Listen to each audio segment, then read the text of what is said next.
Whatever you do it for less at Harbor Freight.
Recorded for the county now session. The Honorable Chief Judge, you are going to preside. Clerk, come to order.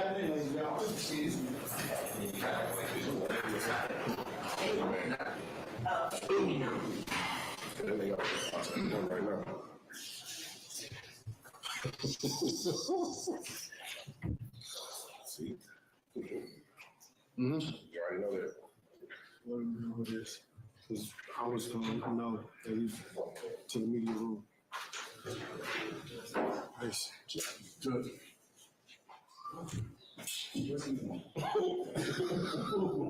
You know.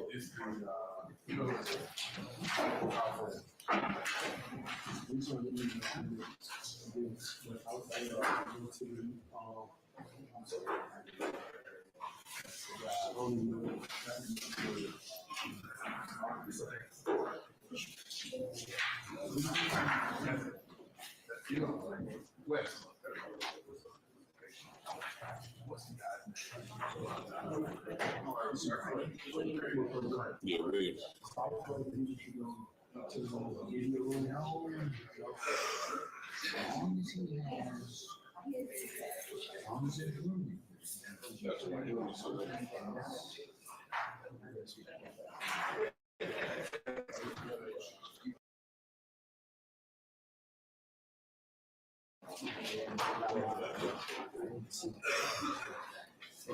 You are in trouble if you exclude him.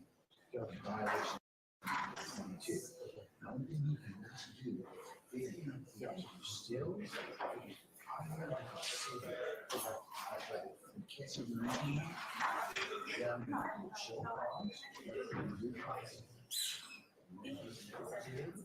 I'm going to get back.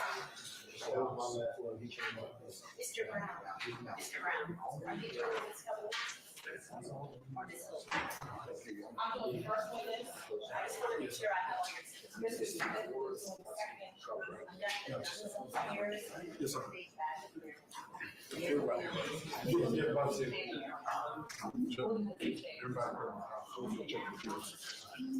Now, the first one's for the third one. You like it? Okay. You just didn't want me to. I got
Check it.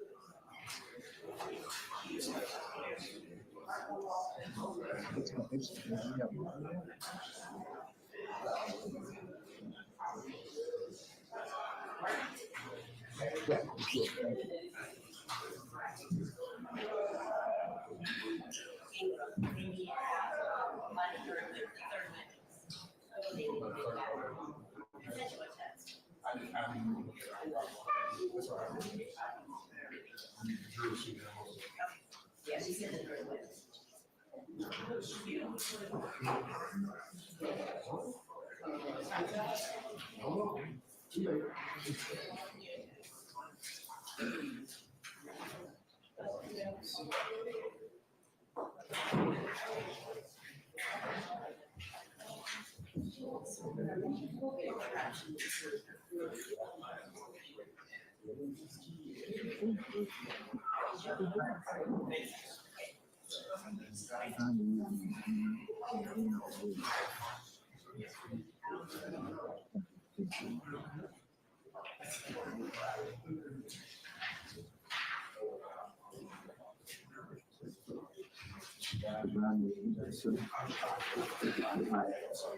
Hey, you good, you good.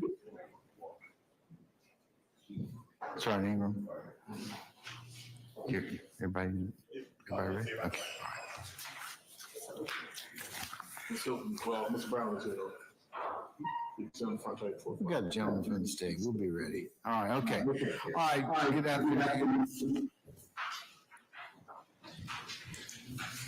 Council's interested parties, we're back on the record in the matter of the state of Georgia versus Khalif Adams et al. In 22 SC.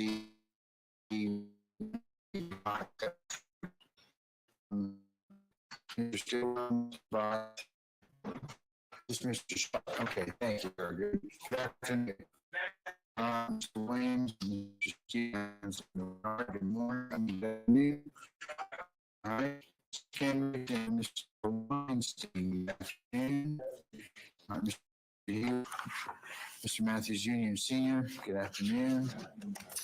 All right. Mr. Nichols, Mr. Harvey, Ms. Westmoreland. Where's Mr. Gart? Okay, all right. And then Mr. Ron. At one time, security, mall security, perimeter mall security officer May.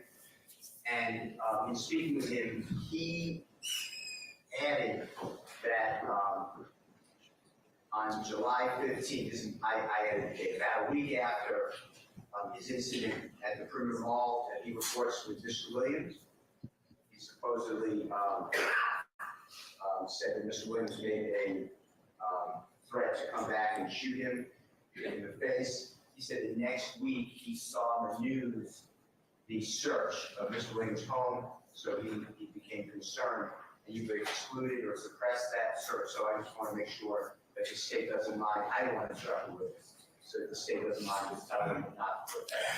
Have you already talked to him concerning that? Or can you? I can't, we had no intention of going into anything about the search, but I will Let's just surely, make sure that he doesn't want to be too helpful, and because you all know, that I've excluded, he may not. So can you just go ahead and instruct him accordingly? I sure will. Can I get a brief moment to go? instruct Yes, him? ma'am. Thank you. Thank you, Your Honor. All right, anything else? Not until you go to Vegas. All right, well, I'm up already, so that's good.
All right, good afternoon, Ms. Hilton. Could you?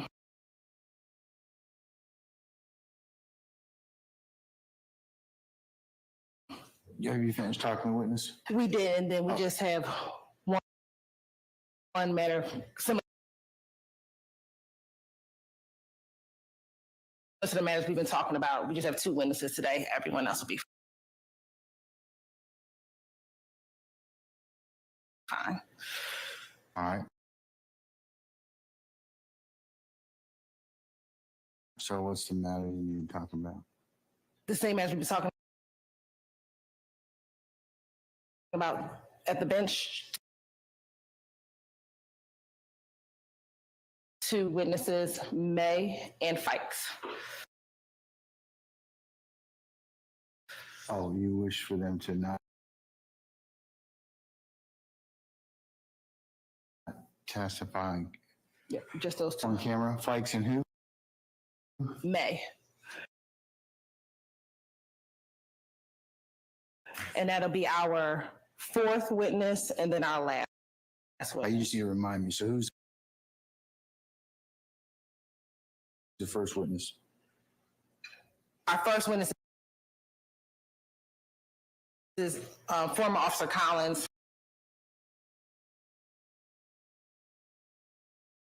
Not included. Okay, you just need to remind me for Yes. Members of the media, welcome to videotape this particular witness.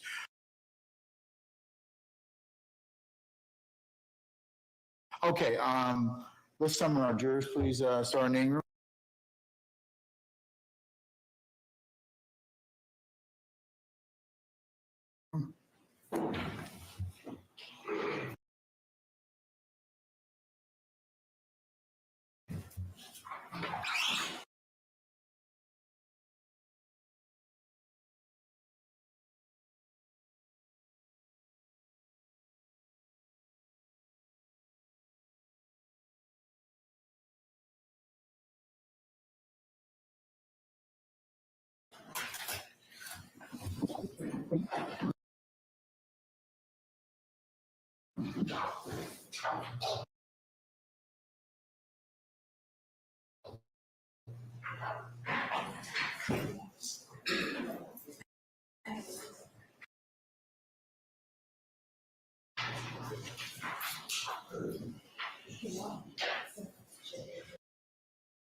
All right, ladies and gentlemen, please be seated.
closing the count.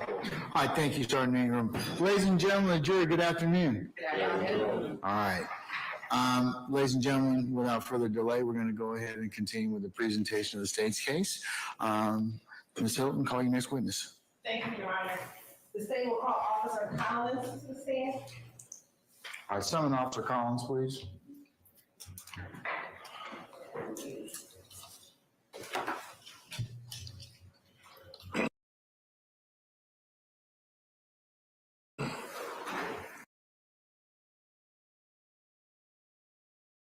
Officer Collins, good afternoon, sir. Sir, if you would please approach the witness stand. Once you get there, if you would turn and face Sergeant Ingram, be sworn as a witness before you sit down. Okay.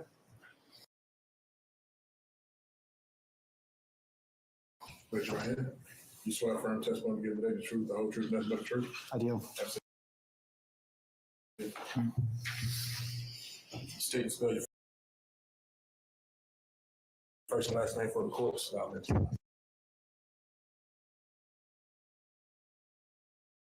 It's Christopher Collins, spelling out as CHRISTOPHER. Last name is Collins, COLLINS. And good afternoon. How are you employed? I'm self-employed. Okay.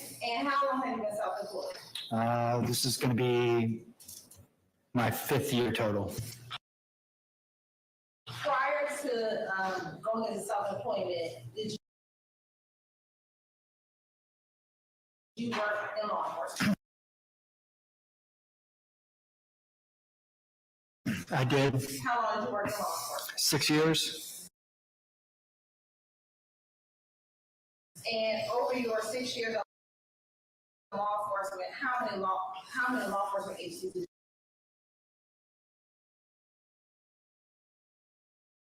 you work for? 2.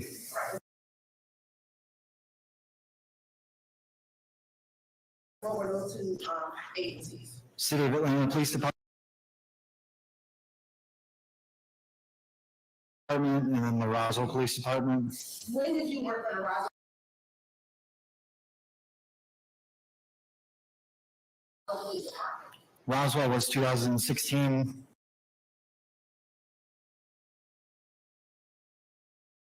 to 2019, And what about the Atlanta Police Department? 2013 to 2016. And when you were working for the Atlanta Police Department,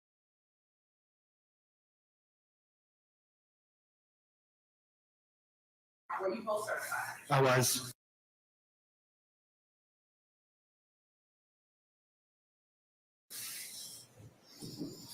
And when you worked for the Atlanta Police Department,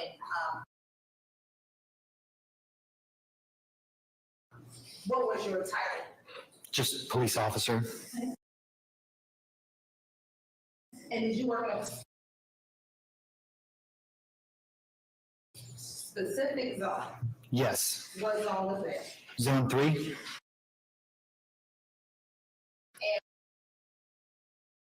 And what area is zone 3 covered? Zone 3 starts at like where the old Turner Field was, and just cuts like a pie shape going south. And were you assigned to zone for your entire time with APD? I was.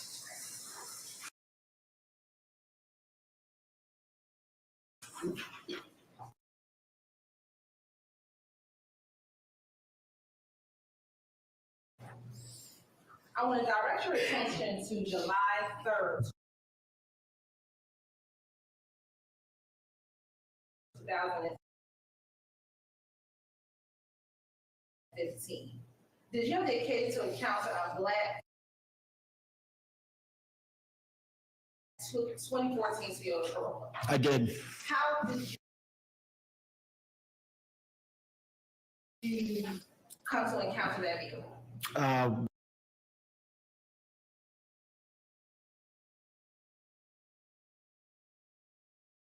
We were on patrol, observed a traffic violation, and then pulled the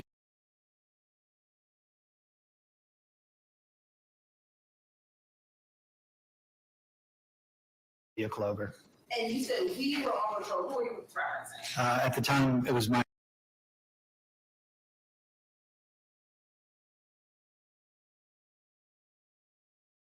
partner, Christopher Law. And about what time did the traffic stop occur? It was between 10 to 11 p.m.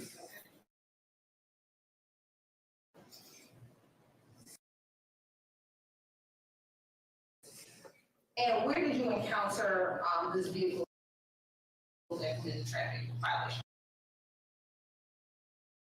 This is on Sylvan Road. And again, Silver Road within the Bolton house. Yes.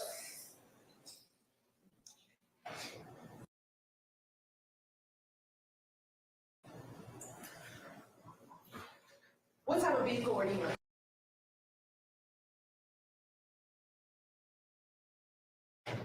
We were in Crown Victoria. And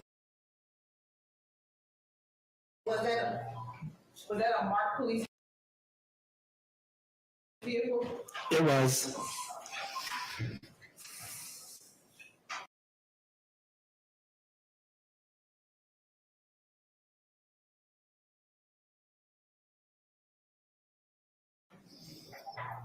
And was it a fully marked vehicle? Yes.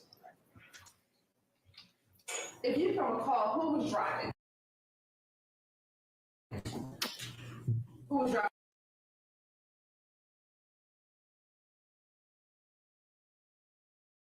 Your patrol vehicle. Officer Law typically drove. And tell us what happened once you saw the traffic violation. Once the traffic violation occurred, we initiated our blue lights and siren, which the siren is automatic in the car, but we initiated a traffic stop, and then the vehicle immediately slammed on its brakes and then quickly pulled over to the side of the road and stopped again. Okay. What happened once you saw the vehicle immediately slam on its brakes and pull to the side of the road?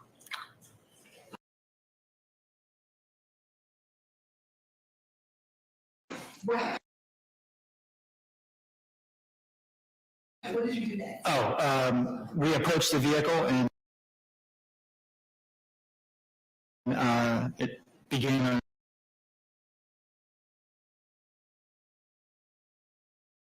investigation. Okay. What if anything happened when you approached the vehicle? So when we approached the vehicle,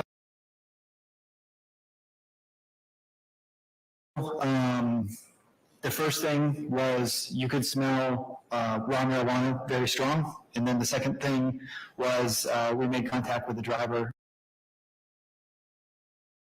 and started speaking with him. And do you know who was the driver? His name was Trontavia Stevens.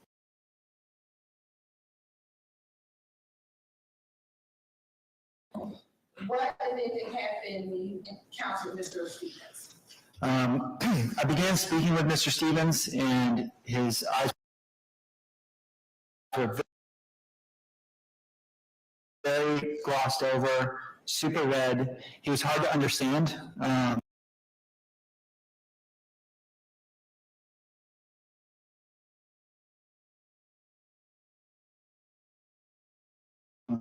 To the point that made me suspicious of like an impairment. Okay.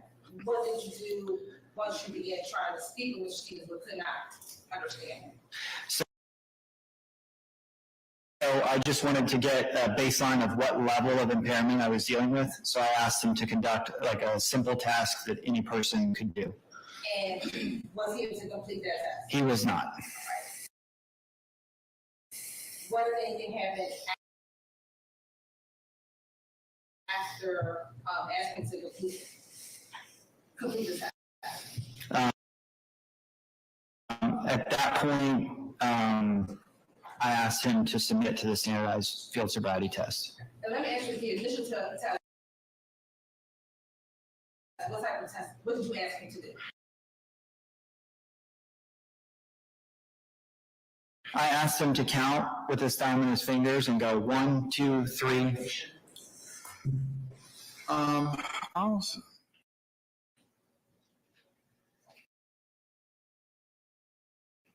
I'll sustain the objection, just lay a little more foundation. Sure.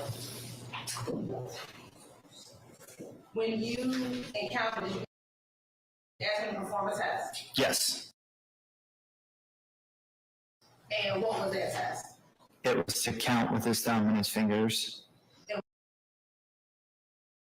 Was that what you were just getting ready to do?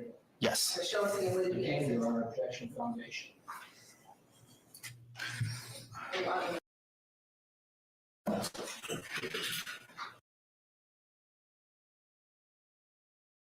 Did you learn to take certain types of Objection leading. No, I'm gonna overrule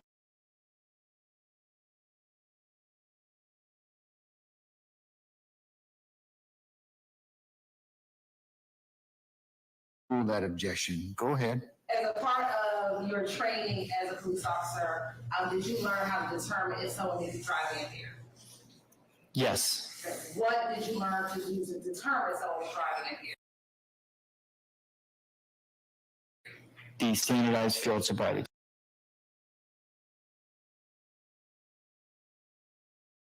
test. Okay. Is there anything else before taking the field sobriety test that you were taught to do in order to determine if somebody was potentially under the influence?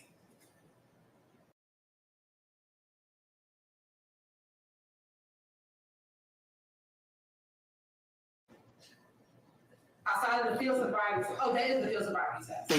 Basic questions. All right, and is one of the field sobriety tests test count of 1, 2, 3, 4? No. Okay, what is this 1, 2, 3, 4 called when we asked him to do that? That was just something I asked to see where he was at cognitively at the moment. Okay, and was he able to, Objection foundation. Ruled. was he able to perform that test? No, he was not. Okay, once he was unable to perform that test, what did he do? Once he was unable to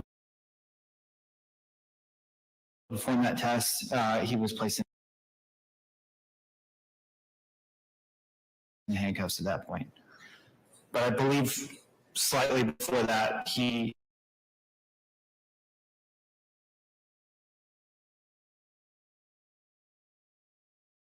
did get angry and smash a scale, Smash his, a digital scale. okay. When you approach the car,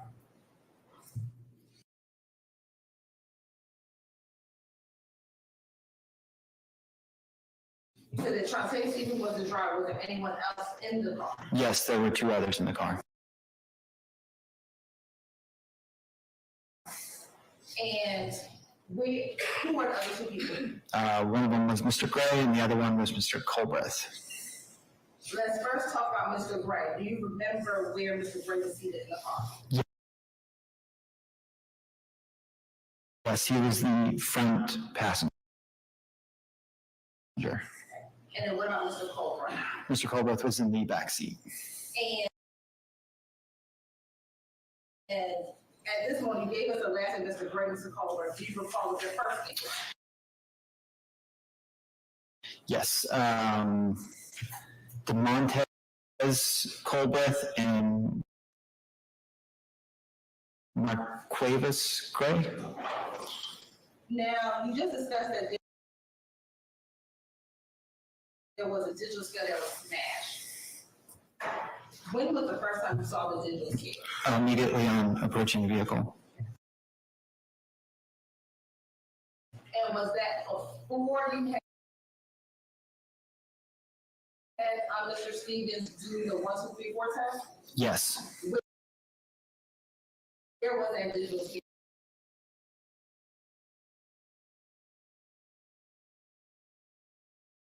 it was sticking out of his front right pocket.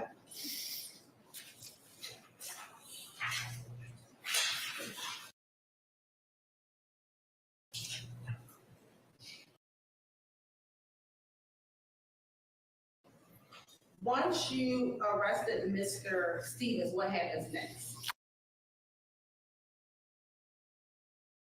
So once he was arrested, we continued our investigation, and I spoke to the other passengers because the front seat passenger, as soon as we started talking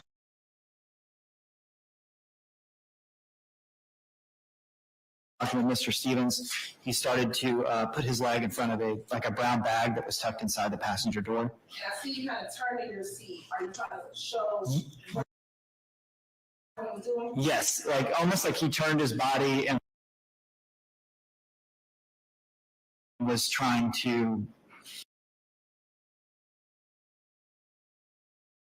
camouflage it with his leg. Okay, and that was Mr. Grant, he was a front seat passenger?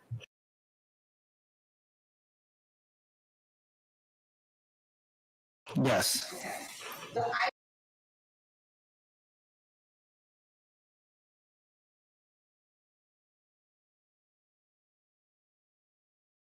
item that you saw him trying to hide or conceal, where was that item? That was in the the tray in the passenger door.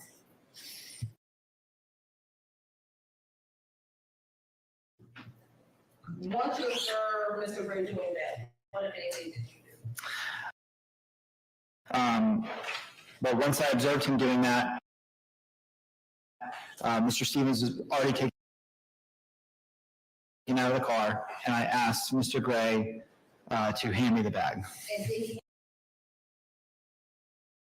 hand you that bag? He did. All right, and what if anything did you do once he handed you that bag? I opened the bag. Okay, and was there anything in the bag? Yes. 34 grams of marijuana individually packaged and 4 oxycodone pills.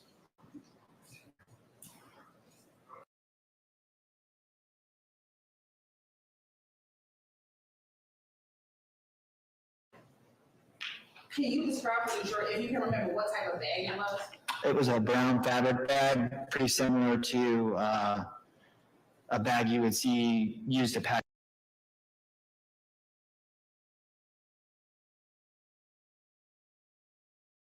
alcohol. So almost like a drawstring style fabric bag. And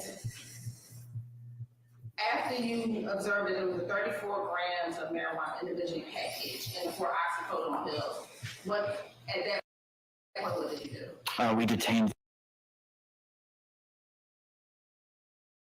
the other passengers. Once you detained the other passengers, what happened next? Once they were detained,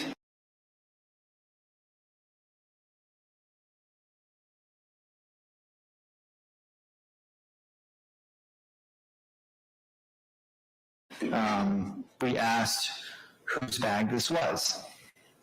Did anyone make claim to the bag? Objection to the hearsay. Oh, Anyone make claim to the bag? no. All right. What happened at that point? Then there was a claim made to the bag after that. So initially it was a no. Okay. Who claimed the bag? I'm going to object to hearsay. Overruled. Then it was the front seat passenger, Mr. Gray, stated that the bag belonged to Mr. Stevens. What happens next? What happens next is inventory is conducted of the vehicle. And why was there inventory conducted of the vehicle? It's Atlanta police policy to inventory every vehicle before it's taken to impound. Was it the plan at that point to take that car to impound? Yes, because the driver was being arrested. So we had already called for the tow truck. What happened as you did the inventory of the car? We found a 9mm handgun under the front passenger seat. Where was it? Under the front passenger seat. And what type of gun was it? It was a Taurus 9mm.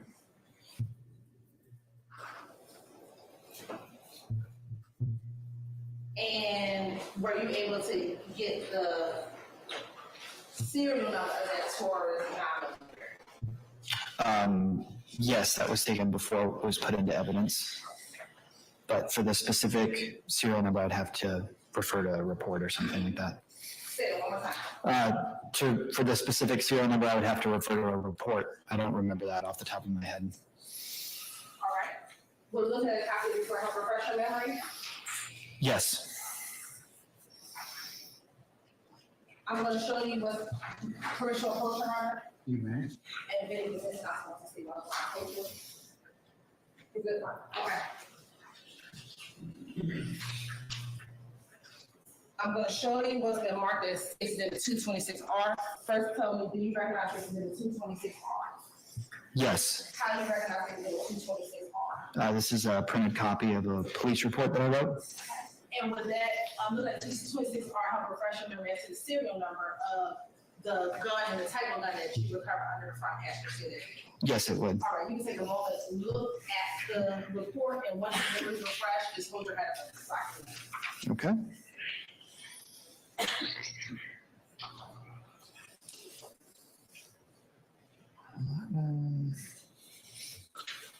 Okay. All right, what was the type of gun again? It's a Taurus PT 111. And what was the serial number? It was TAW 58741. And did you ultimately submit that firearm intact? We did. Was there anyone arrested on July 3rd, 2016? Yes. Who did you arrest? We arrested Mr. Stevens and Mr. Gray. Why did you arrest Mr. Cole? Why didn't we? The property was not in the area of his immediate control. He was in the back seat and he could not have possibly reached it.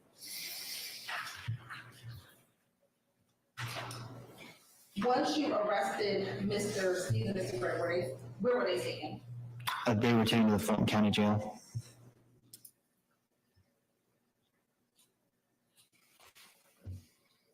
We talked about the gun you submitted as evidence. What about the marijuana and oxycodone? Was that submitted as evidence? That was as well.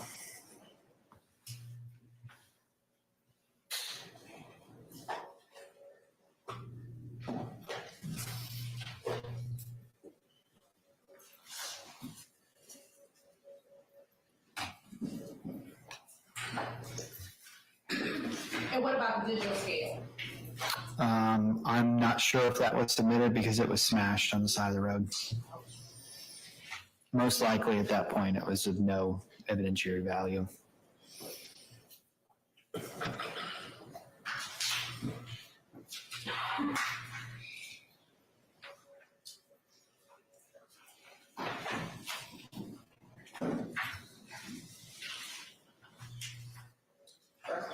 I'm going to show you what's been marked as 170-0. Tell me if you recognize it as 170-0. I do. And how do you recognize it as 170-0? That looks like what would be printed out as far as a property form from Atlanta Police Okay. for my case. For your case? Yes. And would that be the property form of what you submitted to evidence in this particular case in July 3rd, 2015? It would be. All right, and looking at Exhibit 170-0, does it appear to look like the list of all the items you would have submitted to Atlanta Police Department evidence for this particular case? Yes. Your Honor, this time, State Lieutenant States Exhibit 170-0 into evidence. Any objection to states 170 Oscar? That was submitted. Okay, all right. Anybody else? All right, then 170 is admitted, maybe published as you see fit. Thank you, Your Honor. Oh, can we just share a picture of this? Well, while we're doing that, looking at State Exhibit 170-0, can you tell the jury the items that you submitted for evidence in this case? Sure. The Taurus 911, or the Taurus 9mm handgun, Samsung flip phone, $134 in cash. There was a digital scale, an iPhone Generation 4, 4 oxycodone pills, and then 34 grams of marijuana, and then another additional 25 cents. And that then, what was your unit number?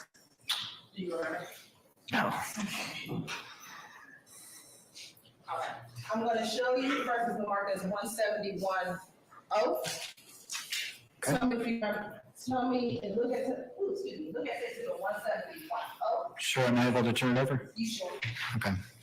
And you. Yep. Yes, this is individually packaged marijuana, and it looks like there's another bag with a bunch of empty baggies in it. Okay, and then that appeared to be what you recovered from inside of that cloth bag on July 3rd, 2015. It does. All right. I'm gonna also show you what's in Martin States Exhibit 172O. You can look at it and you can open it. Tell me if you recognize it. Okay.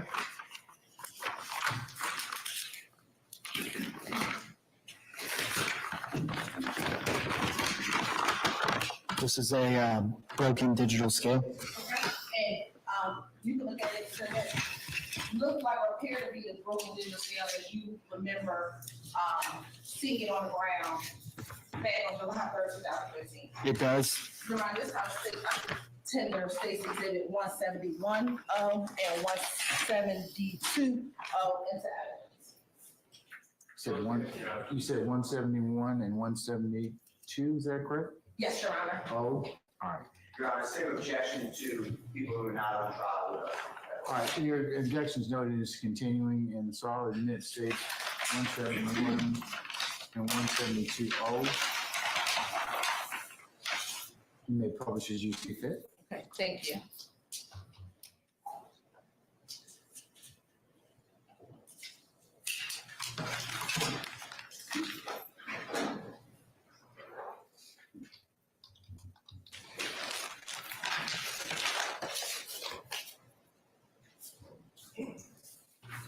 Now I'm going to show you what's in Martin States Exhibit 176. Tell me if you recognize States Exhibit 176. I do. How do you recognize States Exhibit 176? That is Mr. Stevens. That's who I arrested. Okay, and then we arrested on July 3rd, 2015. It is. You're this time state like 26. Oh, exactly. Any objection to states 176O? I see.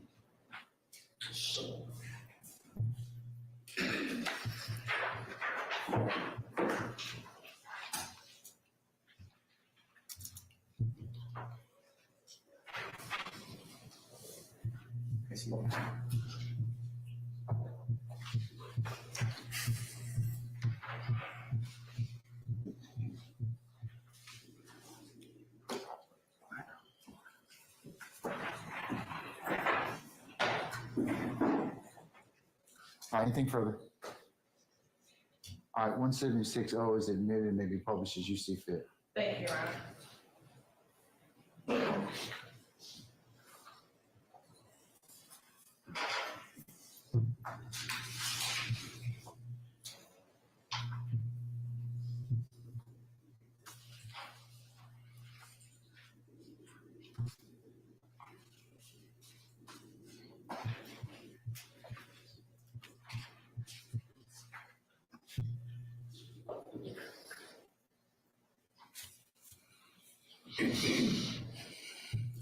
And is that when you were arrested on July 3rd, 2015? It is. All right. And then when you submitted the gun to APD evidence, are you aware of what the current happened with it? Yes. Okay. What, if anything, happened with the actual firearm? It was transferred to the ATF for their investigation. All right. And have you had opportunity to see pictures of that weapon? I have. All right. I'm going to show you what's in Martin States Exhibit 173O, 174O, and 175O, and 173. Showing you what's in Martin 173, 174, and 175O. Tell me if you recognize those pictures.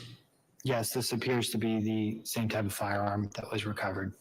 And on here, does it have the same description that you said earlier with the PTO 111?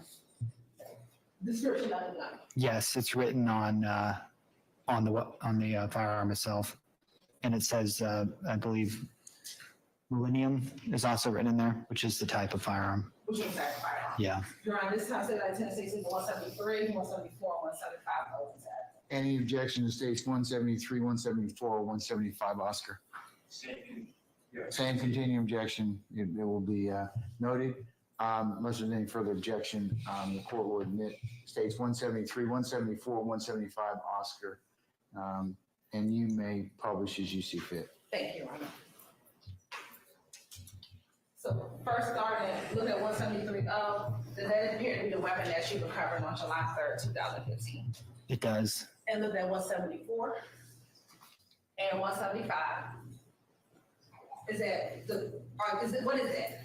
That's a close-up shot of the magazine that goes with that weapon.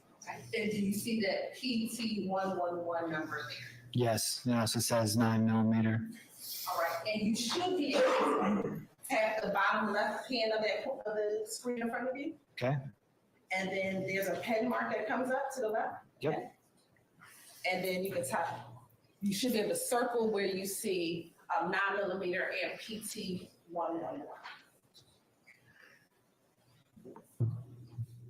Right there. All right, thank you.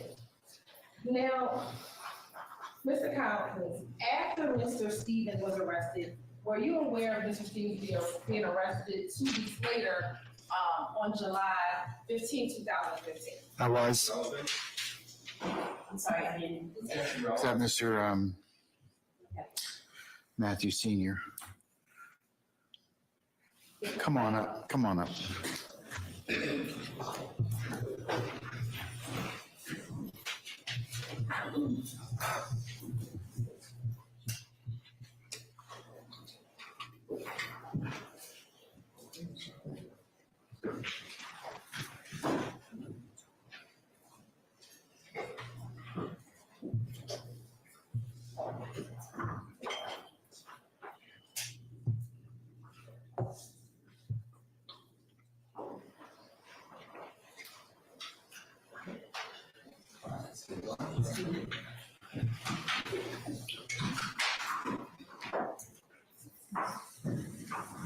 Were you aware? I'm sorry.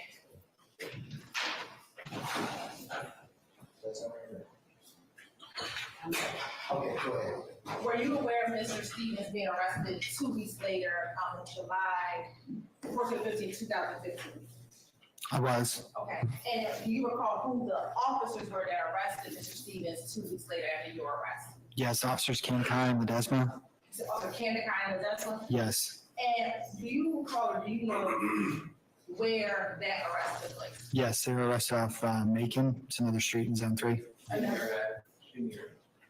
Off Macon, it's another street in Zone 3. And from where you arrested Mr. Stevens and from where the arrest occurred 2 weeks later, about how far is that? Slightly over 3 miles.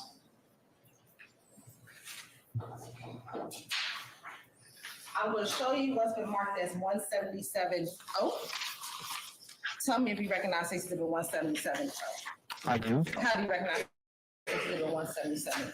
This is a map that shows the distance between 1813 Sylvan, my arrest, and 2915 Macon. That's Officer Kandakai's arrest. Okay. And is that a fair accurate depiction of the map area showing the distance between 1813 Silver Road and 2915 Macon Drive? Yes. Your Honor, this time state like the Senator State's Exhibit 177 for demonstrative purposes. Objection states 177 over demonstrative purposes. Our hearing now is submitted for that. Permission of public. Thank you.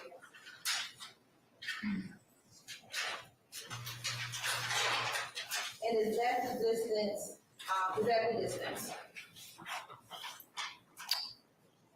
It is 3.1 miles. Okay. And all of that, both that, is that in zone 3? Yes. Sylvan Road, when it goes much further south, it is not. There's a small little area where it's not, I believe, just past 166, but then it's City of Atlanta down here, and then it goes back out. Okay. But yeah, that's all Zone 3. All right. I'm going to show you what's already been admitted as 57G.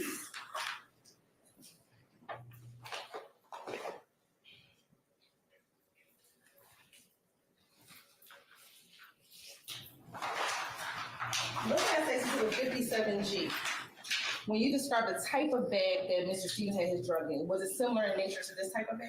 It was.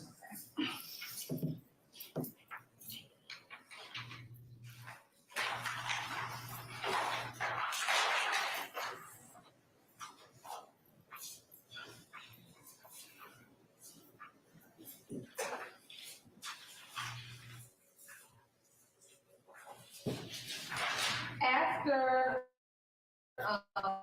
your arrest and collecting the evidence, that includes your own in this case. Yes. All right, I know other questions, thank you. Cross, Mr. Sharp.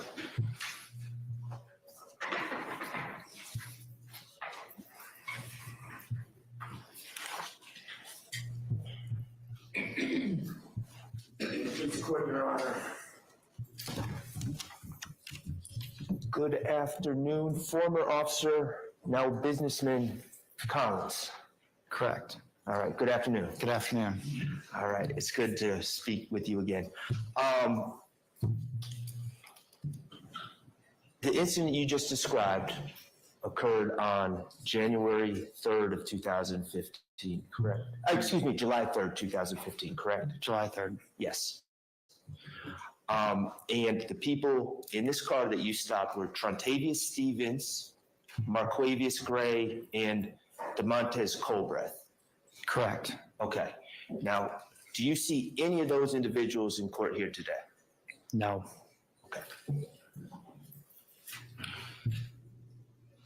I want to talk a little bit about what was found in the car. The digital scale was on Mr. Stevens' person. Correct. And he was the driver of the car. Correct. Okay. We spoke about a brown fabric bag. Now, 57G is not the brown fabric bag that you collected in this incident, correct? I'm not sure. Okay. Do you recall, you referred to your property sheet. Do you know if the brown cloth bag was collected in this incident? I am not sure if it was. Okay.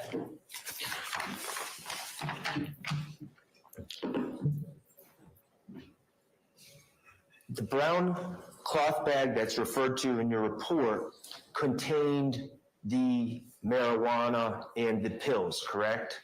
Correct. Okay. Now, you were shown what has been marked 57G, this bag, and you said it's similar to the bag that you saw.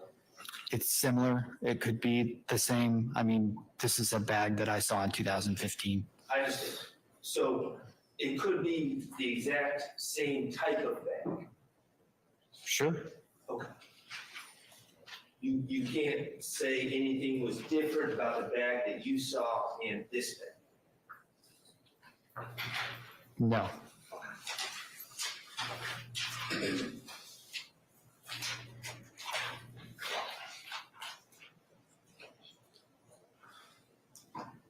Now, your understanding, based on what was just shown to you, is that's the bag that was collected on June 15th of 2015, correct? That's not the right date.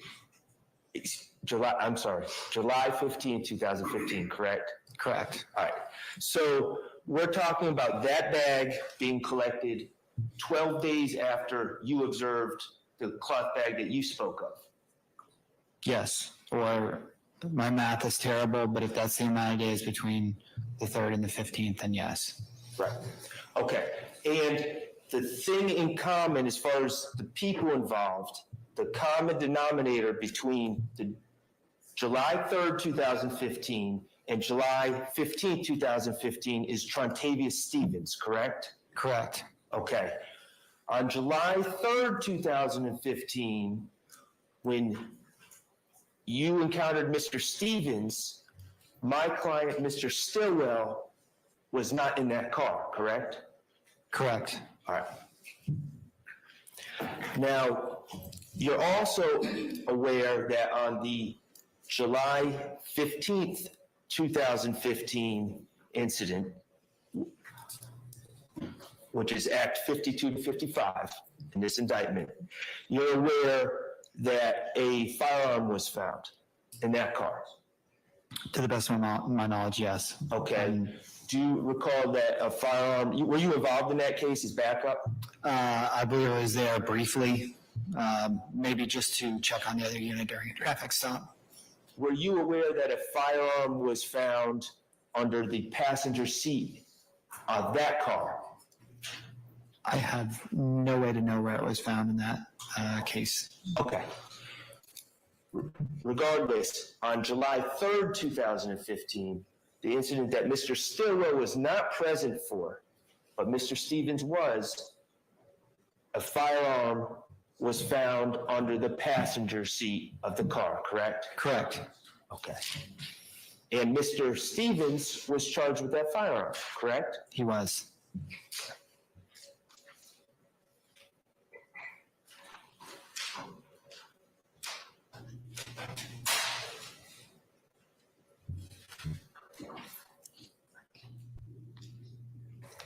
And regarding the bag that you collected in your case on July 3rd, Mr. Gray, the passenger, said it belonged to Mr. Stevens, correct? Yes, I don't believe we collected it as evidence, but if you're asking about the bag that was handed to me, yes, he initially said that it was no one's, and then he said that it was Mr. Stevens. Brown cloth bag that had drugs in it. Correct. Thank you, I have nothing further. Any further calls? Yes. Hi, Mr. Matthews Jr., go ahead, sir.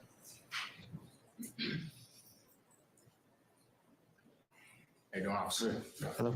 Just got a couple questions for you. On July 3rd, 2015, you arrested a number of persons in that vehicle, correct? Yes. And just so that we're clear, and that there's no confusions, the person that you arrested was a Marquavius Gray, correct? Yes. Okay, and not Marquavius Huey, correct? Correct. Okay, no further questions. Mr. Steele?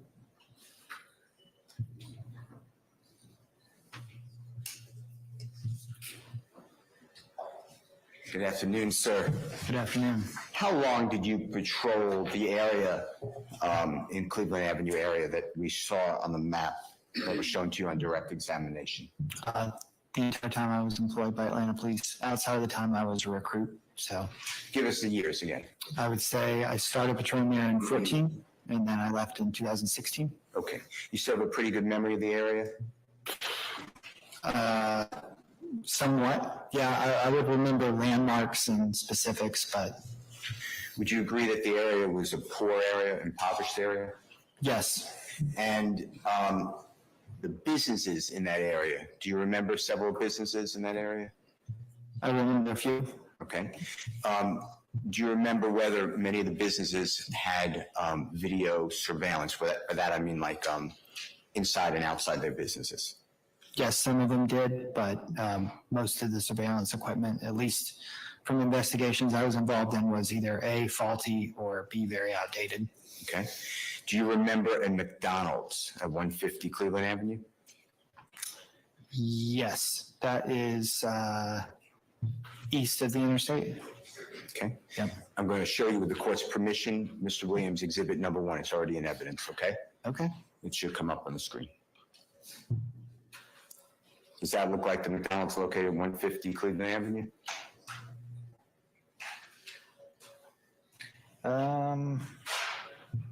Hard to tell. There was a gas station across the building across the street. I don't remember, and I know that there was a shopping center contained either a defunct or currently operating Piggly Wiggly to the right. So it could be, yeah.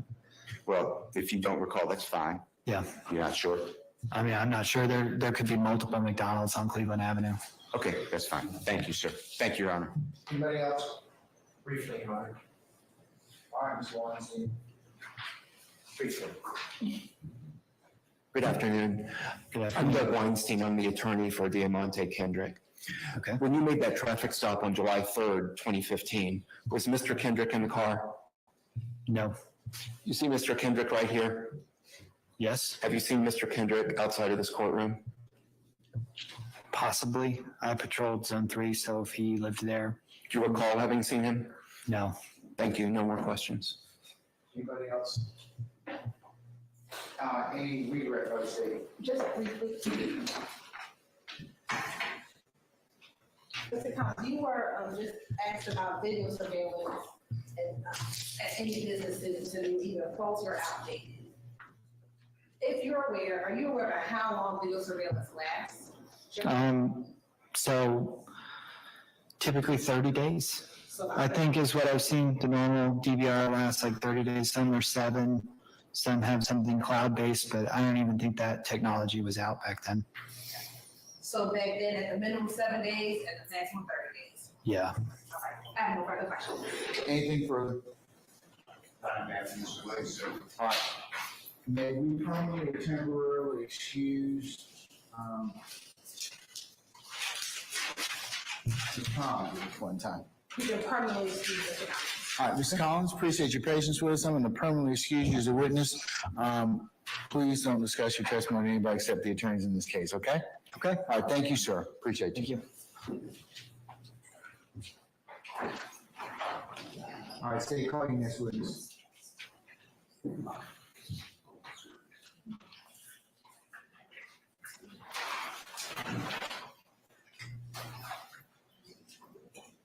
Undertaken, Mary Carp. Mary who? Carp. CRP? Kate. Carp, okay. All right, summon Ms. Carp, please.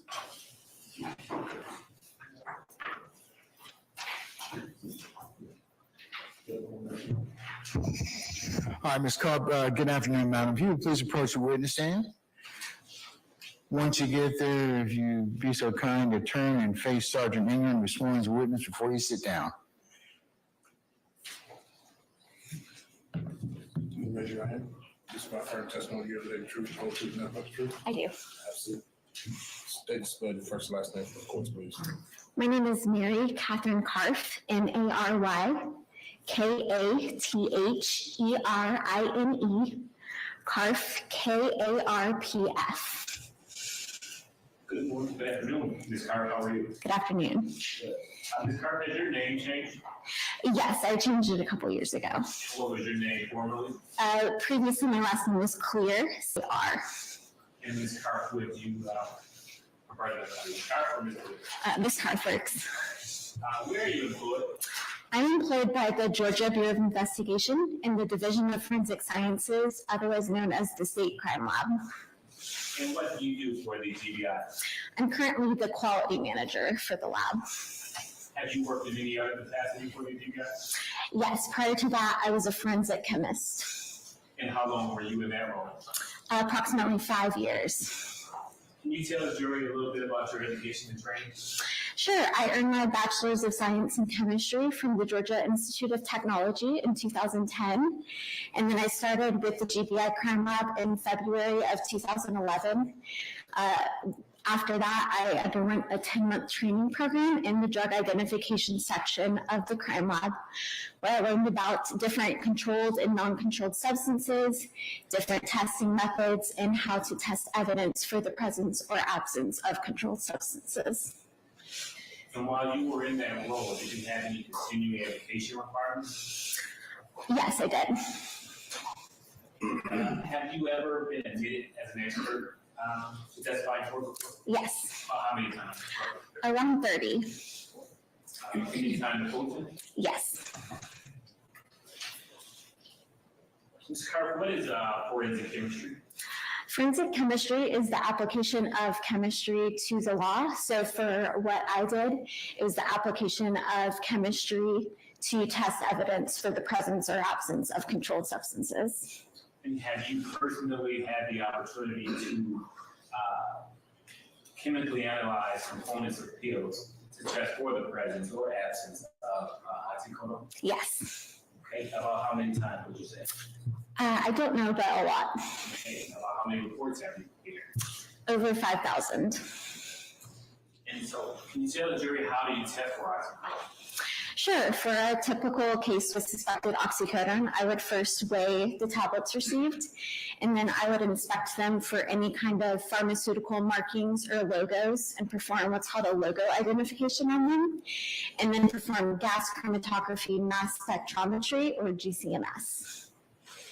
And if this test is performed accurately, what would the results yield?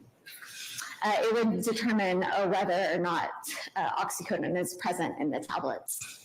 And is this type of testing subject to peer review? Yes, as a forensic chemist, all of my testing was subject to peer review. Okay, and who would review that? Another authorized analyst at the GBI. Now, are there standards that control how these tests are performed? Yes, the lab has developed policies and procedures for testing that we follow when doing our analysis. Is this type of testing generally accepted within the field of forensic chemistry? Yes. Your Honor, at this time, it's being to tender Ms. Carp as an expert in forensic chemistry. Anybody wish to voir dire Ms. Carp? All right, well, the court will designate Ms. Carp as an expert in the area of forensic chemistry. Ms. Carp, in connection with case number 2015-101-8500, did you prepare a report for this case? May I reference my notes? Your Honor, permission to approach? You may, sir. Ms. Carp, I am handing you what's been pre-marked as state's proposed exhibit 178O as an O mark. Do you recognize that document? I do. How do you recognize it? This is my official report for DOFS case number 2015-1018500. I recognize it by the case number and by my signature down at the bottom. And has there been any changes or alterations made to that report since you produced it?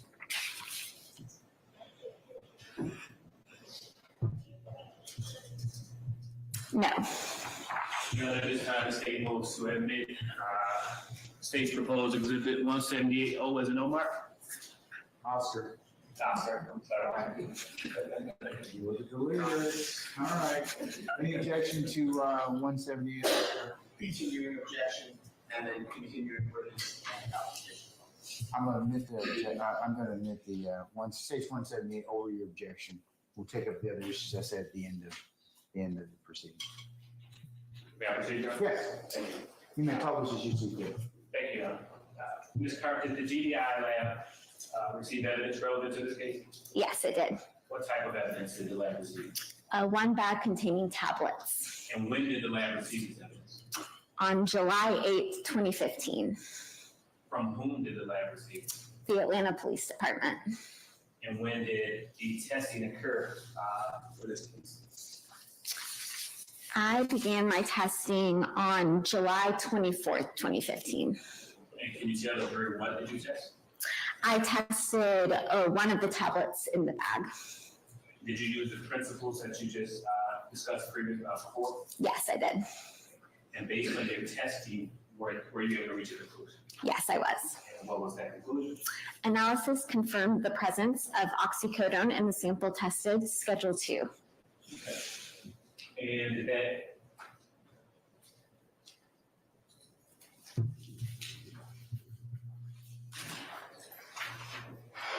can you tell the court, tell the jury who were the case subjects? Yes, the two subjects were Marquivus Gray and Trontavious Stevens. And did that include your involvement with the case? Yes, it did. No further question. Cross. All right, hearing none. Anything further, sir? Mr. Smith, anything further?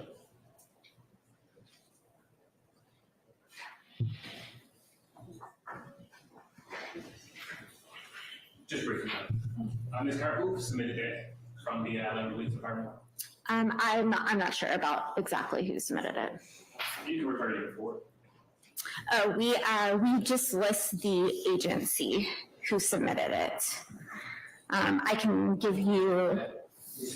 Basis. Redirect, it's out of the scope of any redirect. Overruled. Process. Overruled. I'm gonna object, that she can't read a record that's on the cross. Overruled. Anything further? Are you done?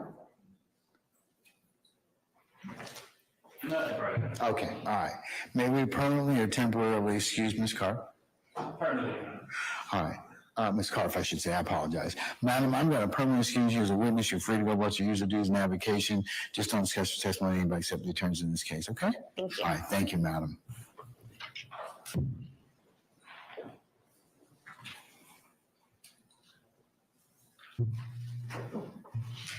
Call your next witness. Your Honor, at this time, the state calls to the stand Mr. Doug Evans. All right, summon Mr. Doug Evans, please.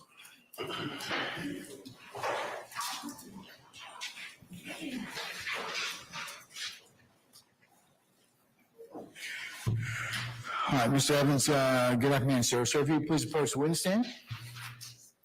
Once you get there, if you'd be so kind to turn and face Sergeant Ingram, be sworn as a witness before you sit down.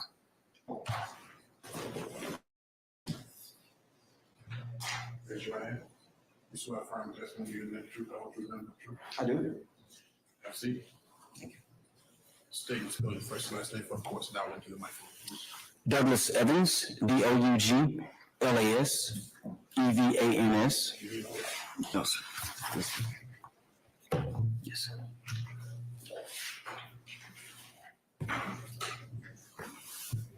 Mr. Evans, are you employed?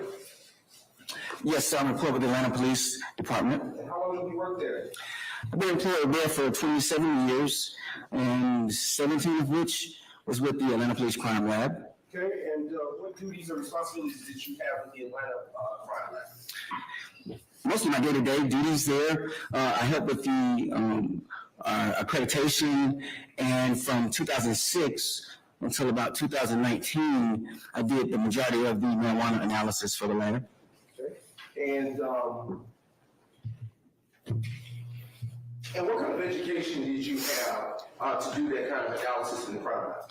I've had over 200 hours of drug training. The specific training for the marijuana examinations was the certification through the Center, and that was done through the GBI's Department of Forensic Sciences training. We had to pass that training with a practical test of 100. Okay, and did you pass your test with 100? Yes, sir. Okay, and have you ever been admitted to testify as an expert in court? Yes, sir. I'm sure it's been at least 13 times, or a little, maybe more. I've testified in state court here. I've testified in federal court and municipal court. And I think on one occasion it was even a civil proceeding. And have you ever testified in the field of forensic technician or marijuana examiner? That's correct. Okay, and what is Delta-9 THC? Tetrahydrocannabinol, the main compound in the marijuana plant. Typically, that's what we know in layman terms that gives a euphoric or high feeling. Okay, and have you ever personally tested Delta-9 THC? Well over 10,000 cases for the main job duties at the crime lab. Yes, I have. How do you test it? Well, there are several things that we do when we get a sample, typically from our locked drug evidence vault. It's a key card access to get that. And when we have a case assigned, we will take it to our station. And the first thing that we do is when we breach the seal of that evidence bag, typically we will always breach the seal at the bottom of the bag, and we will take that sample out. And so the first thing that we'll normally do is weigh that sample.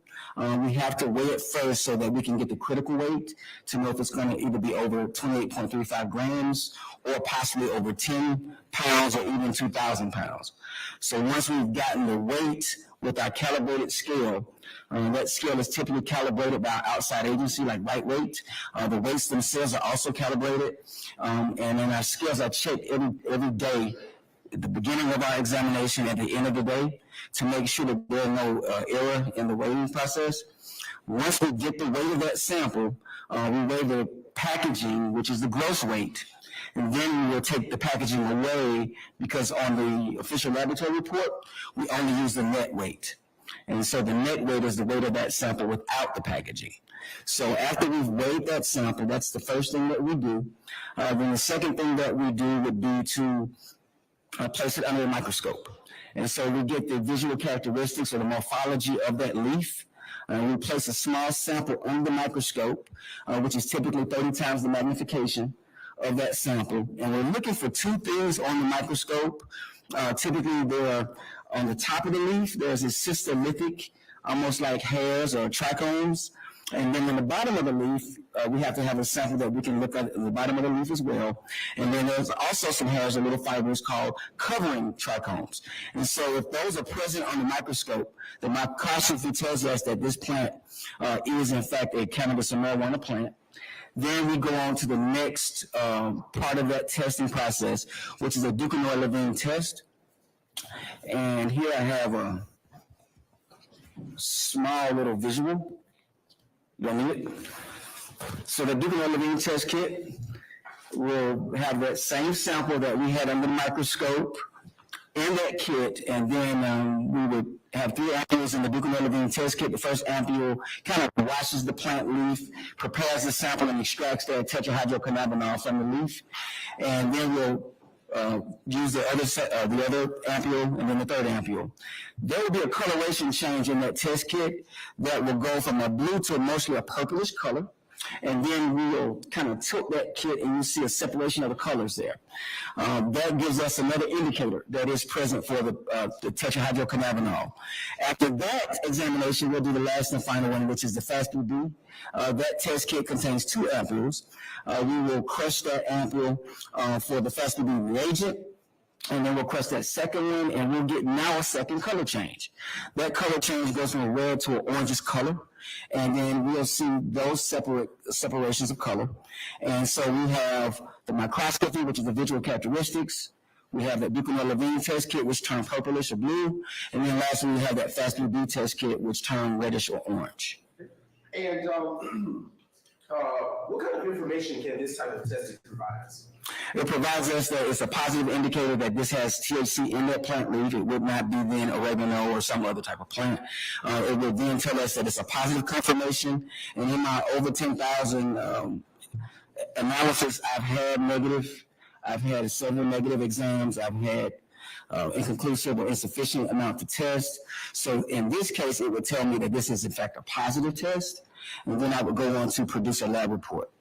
Are the results of your testing subject to peer review? Yes. After I draft my report, my lab report is then listed in our case management software as drafted copy, and then my peer employee will typically peer that case, and then it's drafted as a final copy. So that report cannot be released as a final copy until it's peered by one of our technicians. Okay. And is this the type of testing that enjoys general acceptance within the scientific community? That's correct. In the scientific community, it's the accepted way that marijuana has been analyzed. And of course, we only did that in keeping with what we learned and certified through the Georgia Bureau of Investigations Department of Forensic Science certification. Okay. Is there a known error rate associated with your type of test?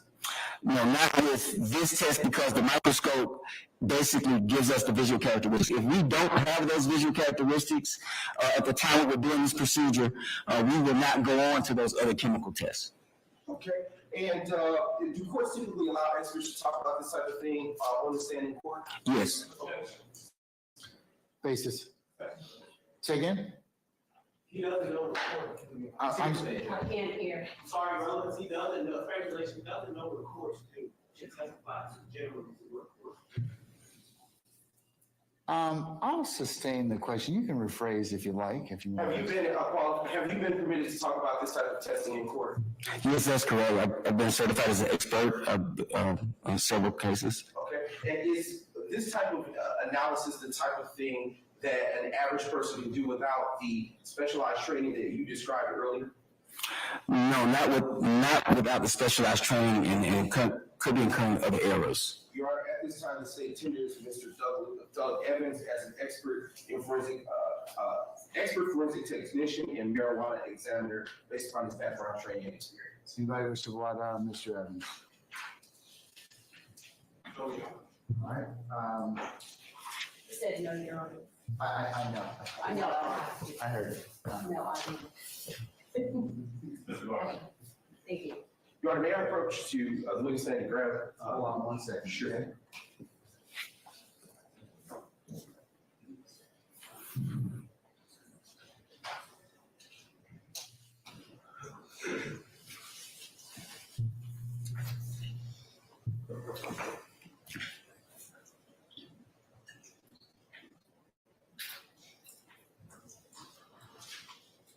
All right, the court will designate Mr. Evans as an expert in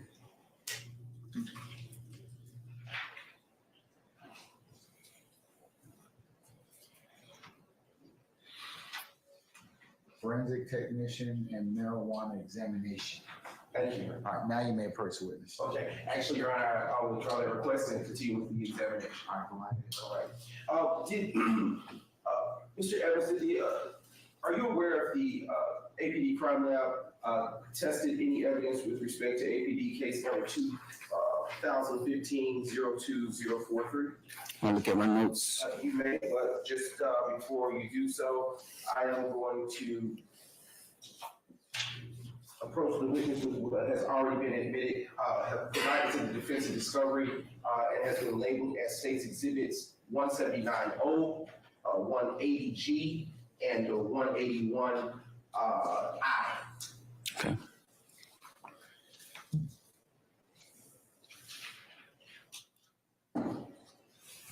Yes. Okay, Mr. Evans, what have I handed you as State's exhibits, the State's exhibits that have just been called out to the jury? These are 3 lab reports that I produced, 3 different cases. And how do you know that those are your lab reports? When we complete a lab case, we generate a report and we have to enter a special code number for our signature to appear that we know no one else could have reported those findings but that person. And my name is here, meaning that I was the one that entered those for that code. And have those reports been changed or altered in any way since the last time that you altered them? No, these are my lab reports. Okay. Your Honor, at this time, the state moves to admit State's exhibits 170. 90, 180G, and 181I into evidence. Any objection, counsels, to states 179O, 180G, and 181I? Yes, sir, we have a continuing objection. Yes, she may. All right, I'll, there it is. You probably should you see fit. Thank you, Your Honor. So, Mr. Evans, I'll ask you, did the APD crime lab receive any evidence with respect to APD 2015-02043? Yes. Okay. What evidence did the crime lab receive in that case? This would have contained, according to my description, 29 small Ziploc plastic baggies, 5 Ziploc plastic baggies, for a total of 34 plastic baggies. Okay. And they had green leafy material inside them. Okay. Just approaching that court reporter to receive State's Exhibit 171I, just briefly. 171, excuse me, my apologies. And I am now approaching the witness with what has been admitted as State's 171O. Mr. Evans, what have I just handed you? This is a typical plastic evidence bag that we normally would receive potential marijuana evidence in, and I noticed markings on the back. Okay. And is that what you tested in that first case number that I just called out? Yes, that's correct. I see the numbers coincide. I see my markings and the date listed. Could you hold that up for the jurors so they can observe the things that you have in your hand? Let the record reflect that the witness is now holding up State's Exhibit 171I-O for the jury. All right. I'll ask you a few more questions.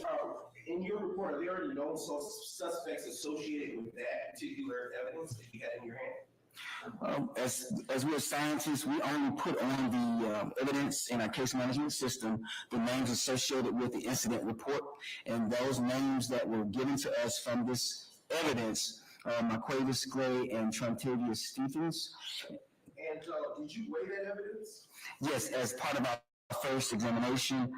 Once I breached the bag here at the bottom, I took out the evidence as it has different types of baggies with same size and same shape. I notated that in my notes, and I weighed that evidence and got a gross weight. What was that? I'd have to look at my notes.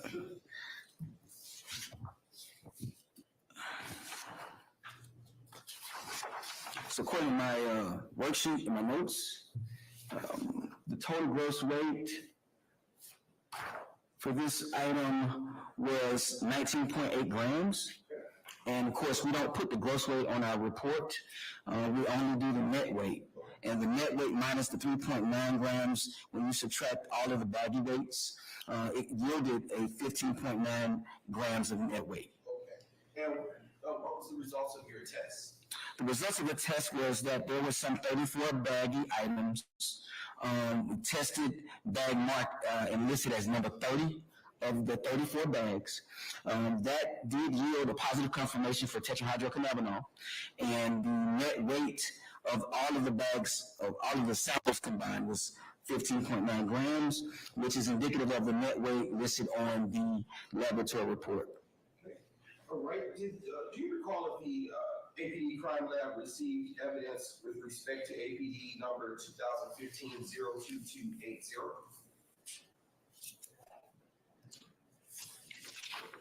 Yes, I see that one. Okay, and just a brief moment, I want to approach what has already been admitted into evidence.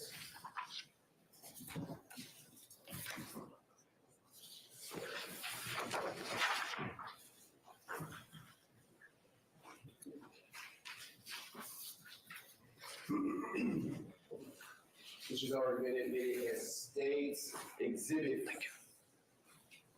56G. And what have I handed you, Mr. Evans? Typical evidence bag that we would get for most of our cases, our smaller cases. This has the incident number on it that matches the incident number on the report, and it has 3 suspects that match the 3 suspect names on this laboratory report. What are those suspects' names? Shannon Jackson, Marquisia, please, and Trantavia Stevens. And I'm sorry if I mispronounced the name. You did the best you can, that's all we can ask for. Did you weigh the evidence in that packaging? That's correct. Per our training, the first thing that we did after I notated in our description that there was 1 sandwich bag, 12 small purple baggies. Those have same size and same shape. And then there was some looked like loose green material that was not in the bag. And so all those items were weighed, giving according to my notes, gross weight of all items, 12.1 grams for all 14 items. And for the purpose of the jury, could you hold up the latest exhibit that I handed you and show them what it is that you, if maybe turning it around? Yes, let the record reflect that the witness has now held up the last State's exhibit and is now showing it to the jury. All right, you may place it, put it down. And did you in fact test that material in that bag? Yes, I did. I see my name initial at the bottom where I typically breach the bag, and the date associated with the date that I started testing it. What was the date? This was 12/28 of 2015. And what was the first date on, what was the date on the first bag of evidence that you tested? 12/28 of 2015. Okay. And was there a result that you reached in the testing for the second bag? Yes, that's correct. The second bag yielded a positive after doing the weighing, doing the microscopy, looking at those visual characteristics, doing the test kit coloration change. We noticed that it was, I noticed that it was positive for tetrahydrocannabinol, and the net weight was 8.7 grams. And did you receive any evidence with respect to APD case number 2019-00175? Yes, I have a lab report for that. Okay, and I have now approaching you what's been marked and admitted already into evidence as State's Exhibit 171I. What is it that I just handed you? A evidence bag that we typically would get for marijuana, and I see my initial here and the date at the bottom. And so I would have also tested this. And is that what you tested in this third case? Yes. Okay, and let the record reflect that the witness is now holding up State's Exhibit 71I for the jury. Okay. You may put it down. And were there any suspects associated with this third case for which you tested evidence? Yes, I have one suspect listed here, Quamaris Nichols. Okay, and what did you do when you received that particular piece of evidence? There were two things listed in this bag of evidence. One was a cigar type sample, and one was a sandwich bag that had the bulk of the weight. So adding those two weights together was the first thing that we typically do, which is the gross weight of 17.8 grams. Subtracting the 1.1 sandwich bag weight yielded a net weight, once all of the testing was done, of 16.7 grams. And what was the results of your testing in this third case? The results of that was based on the microscopy of the main sample from the sandwich bag. The two coloration was also positive. For all three of these cases that you tested, the marijuana that came back as positive, did you follow the steps and standards that you described earlier in your testimony? That's correct. Since none of these met a threshold of over an ounce, then I tested the bag that I chose to test, and in this case, it was the largest amount, which was the sandwich bag. And are all of your findings that you described here on the stand contained within the three reports that have been admitted into evidence? Yes. And does that conclude your involvement with these three particular APD cases? Yes, typically that would include my involvement other than daylight today. Your Honor, I have no further questions for this witness. Cross. Mr. Garner, go right ahead, sir.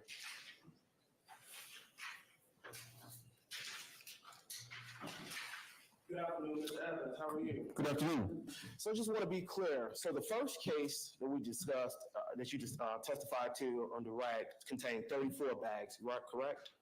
Let's see. The very first case, yes, there was a total of 34 items. Right. And the second case contained 12 bags, 12 grams of marijuana, correct? Yes, it did. It contained a total of 14 items. There was one bag and then one that was loose that was not in a bag at all. Okay, and so those first two cases, they did not involve Mr. Quinmarvius Nichols, correct? Mr. Nichols' name did not occur on those two lab reports. Okay, so the third case, which is involved Mr. Nichols, you said that you found a loose flakes and a roach that was handed over into evidence. That's what you had to test? Well, my description notated it as a cigar wrapper and a sandwich bag, that both contain green leafy material. Okay, but it wasn't 34 bags or 12 bags of marijuana, correct? That's correct. So when you weigh marijuana, the weight is typically recorded in grams, correct? Typically it is, but we do have ounces, pounds, and so sometimes we have to make a lot for larger amounts. Okay. And so there are 28 grams in an ounce, correct? Well, when we get out there, so it's always going to be over 28.35 grams for the ounce charge, but yes, you're correct. Okay, so the marijuana that was tested in this 2018 case against Mr. Nichols weighed only 16.4 grams, correct? The total was 16.7, but yes, the sandwich bag was actually 16.4. 16.4. And it was 16.4 because you chose not to weigh the roach that was inside? No, I did weigh that cigar wrapper that contained green leafy material inside, and that actually yielded a 0.3 gram weight. There was no wrapping weight. When you have consumables, we weigh the entire thing. So that was 0.3 plus the 16.4 yielded 16.7. Okay. So the marijuana that was found, it wasn't bagged up in little baggies, correct? In this case, there was just one sandwich bag. Okay. Contained shake and flakes. Do you have the looking at the actual exhibit, there's a large amount of green leaf material in the sandwich bag. And of course, I always look at the cigar wrapper and take out to make certain that it is a green leafy material. And so some of that green leafy material is darkened, but it's in the other bag here. Judge, may I approach? You may, sir.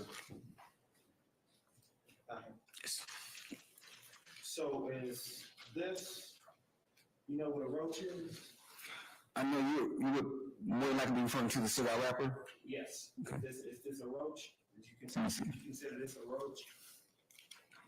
Yes, I would consider this a small consumed item. Consumed, so it's Yes. already been smoked. I mean, it had been. Well, it has been burned, yes. Your Honor, I beg the court's indulgence. Okay. We have no further questions, Your Honor. Mike? Anything further for anybody else? Any redirect? Question. What, earlier on cross, you, were asked about consumables. What are consumables, Mr. Evans? Consumables are things that would contain green leafy material. It could be cigar wrapper, it could be paper. We get all kind of things that actually have charred or burned leafy material as opposed to the raw form of leafy material. No further questions, Your Honor. Anything further? All right, Mr. Evans, be permanently temporarily excuse the witness. He may be permanently excused. All right, Mr. Evans, thank you for your patience with us. I'm going to permanently excuse you as a witness. That means you're free to go about your user duties and avocation. Just don't discuss your testimony with anybody except the attorneys in this case, okay? Thank you, Your Honor. All right, thank you, sir.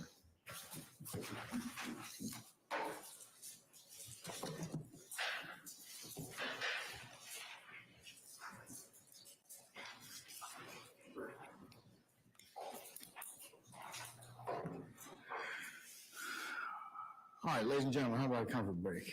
Yes, sir. Stretch break. All right, okay. We're going to be in recess, let's just say 15 minutes, and we'll go ahead and come back and see where the afternoon leads us, all right? All right, we're in recess for 15 minutes. All rise.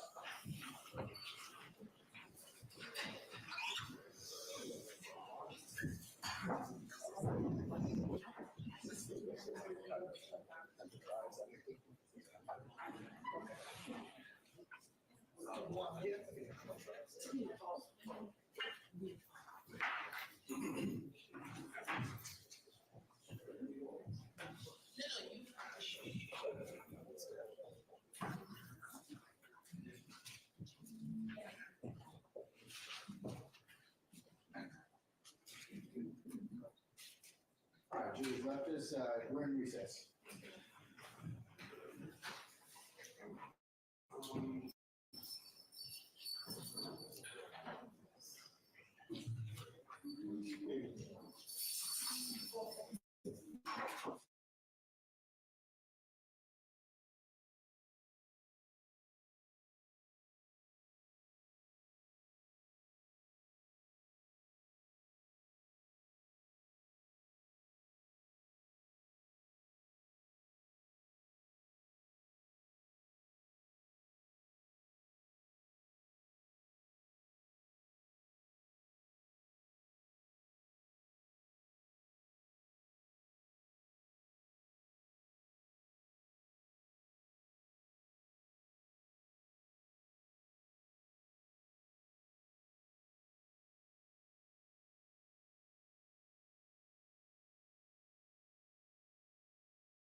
Our jurors on there. Yeah.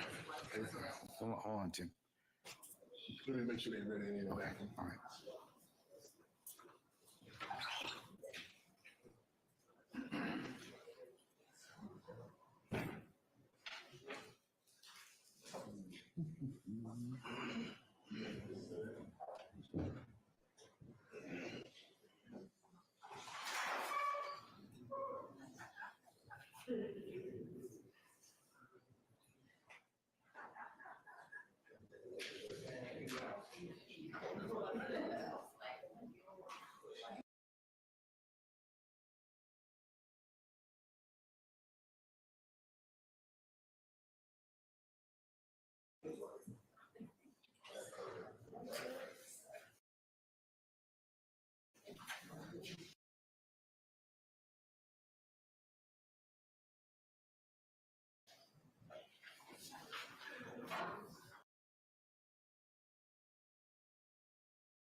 Oh.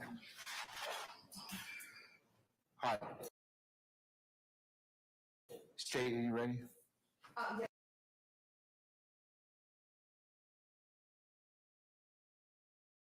All right. Okay, who are we calling next? Your Honor, this is going to be, Officer May. And that'll be part of the court construction department.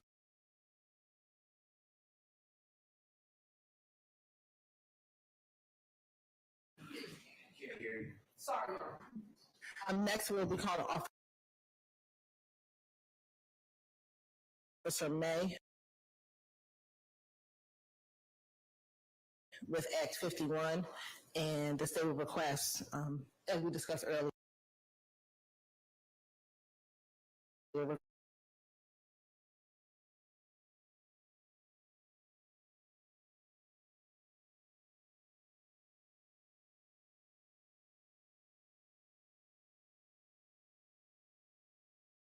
Officer May, and yeah.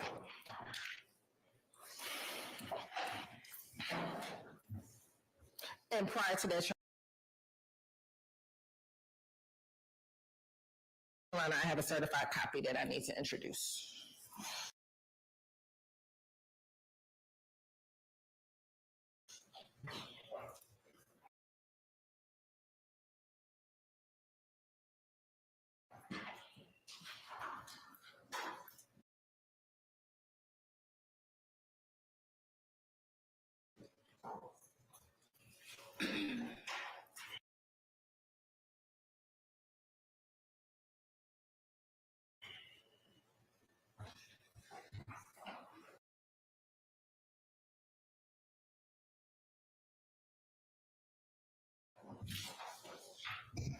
Okay, members of the media, if you would be so kind as to not videotape our next witness, Officer May, and we're going to do audio tape and take any other notes or written material. All right. Anything else? Yes. Sorry. No, go ahead, Mr. Steele.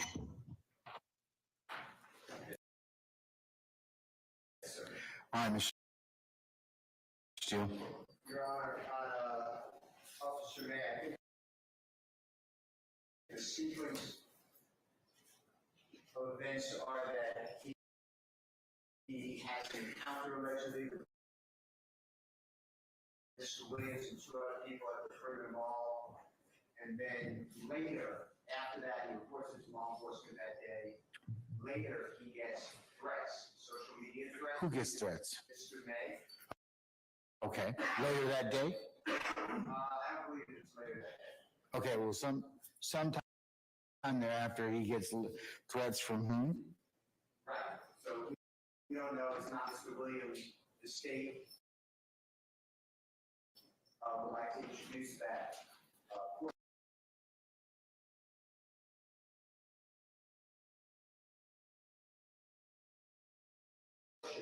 I don't believe that it goes to anything except character, and I understand it's not Mr. Williams taking the threats, but I don't understand the, under 401, 402, or 403, it's not Mr. Williams, why that would be coming in. And I think the state is under the belief, which I don't always mistaken, if I'm saying right, and someone will correct me, that the way that Mr. May realized Jeffrey Williams' real name is after he got the threats, he Googled Mr. Williams. And if that is true, then I would like it to be said that nothing about the threats, but that he Googled him later found the former or his young thug is named Jeffrey Williams. Big response. Yes, Your Honor. Your Honor believes that. So the sequence of events is after this event, Mr. May was threatened online, which caused him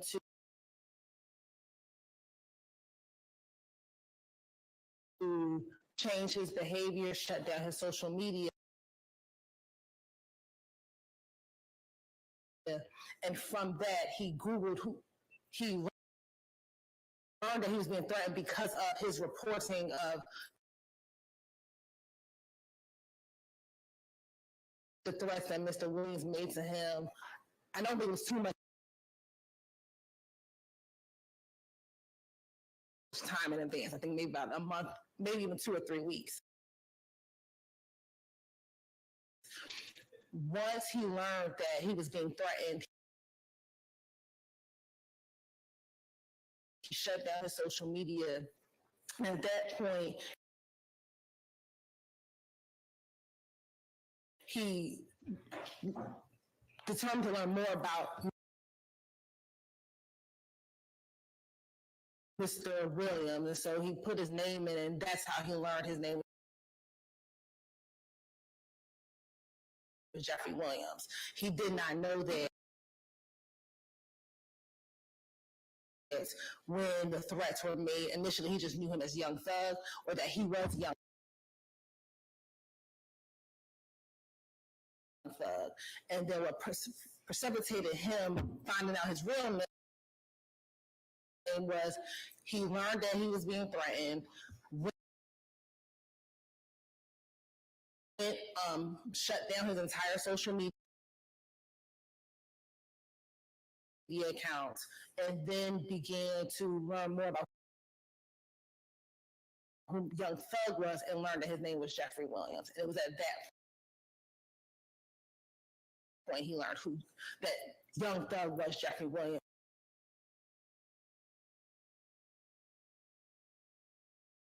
And the person who made the threats to him at the mall. So he didn't know who the person that made the threats to him until he knew it was Young Thug.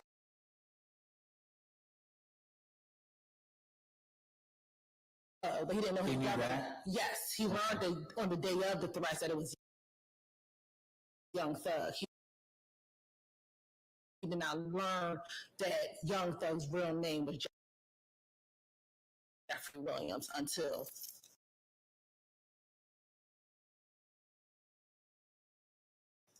later. How did he learn his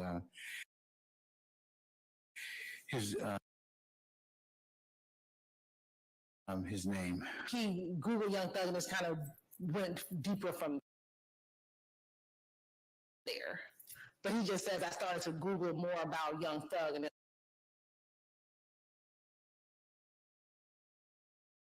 learned his name was Jeffrey Williams. I believe what his testimony will be. He can't tell me. I don't believe he'll be able to testify as to what sites he went on or where he went, but that he began doing internet research and then learned his name was Jeffrey Williams.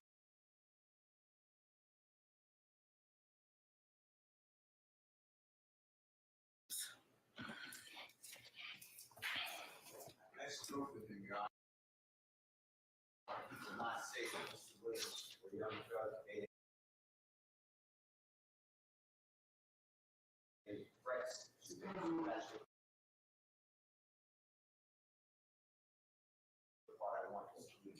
But that preceded why what he did after that.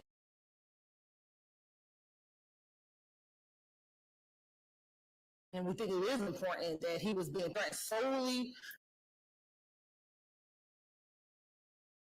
because of his reporting of Young Thug threatening him at the mall, that he began receiving threats so much so that he had to change his entire behavior. And then from there, that's what precipitated him going and making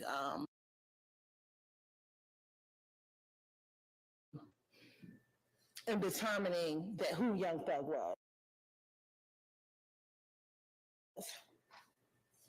Okay, so what's your objection, Mr. Steele?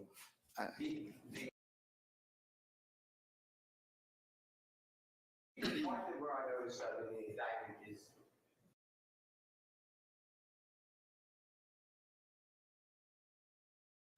July 7th of 2015, Mr. Williams was at a mall. I got all that. I got that. Okay. Weeks later,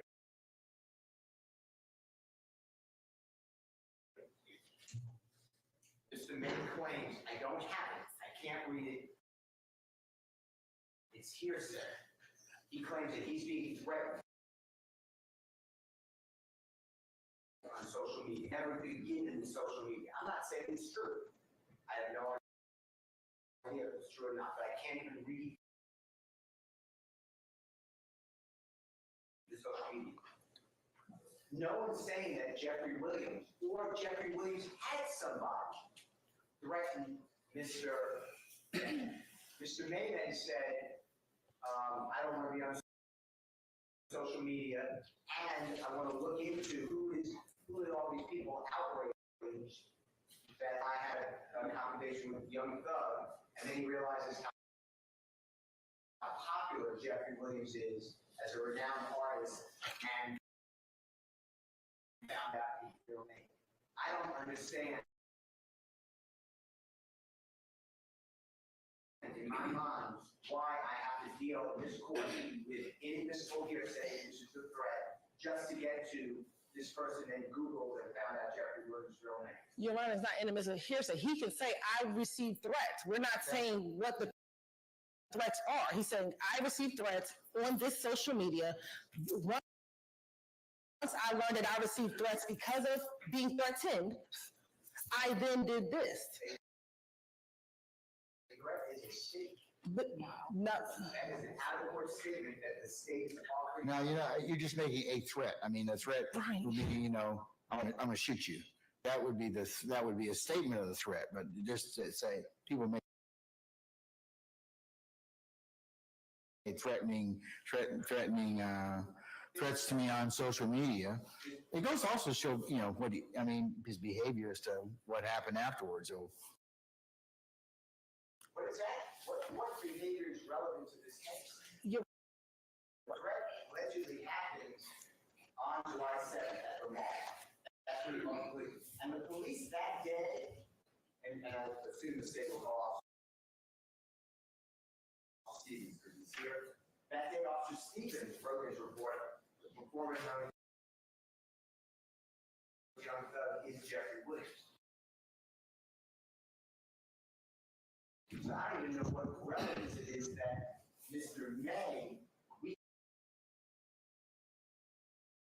later, to a month later, or 2 months later, here it is, finds out that it's Jeffrey Williams. Because he's the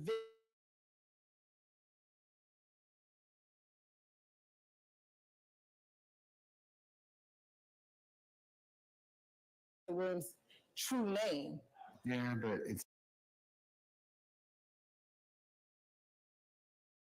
kind of here. It's all that is really hearsay on a couple different levels. What part is the hearsay, Your Honor? The fact that what did he go? What did he see?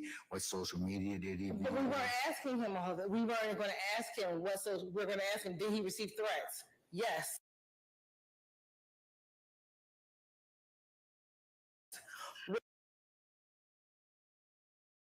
That from social media. That's it. And then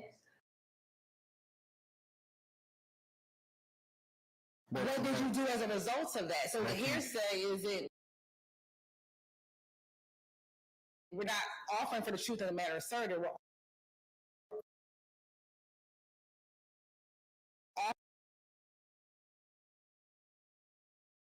we're not offering any words for the truth of the matter asserted. We're offering for his effect on the listener based upon what he did and what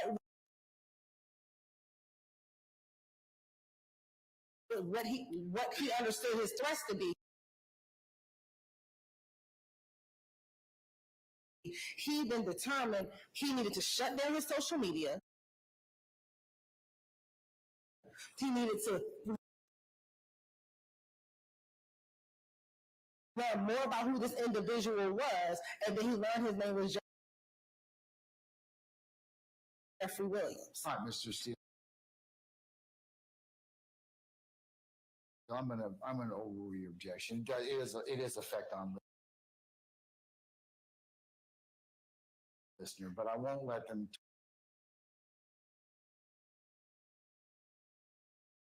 talk about specifically what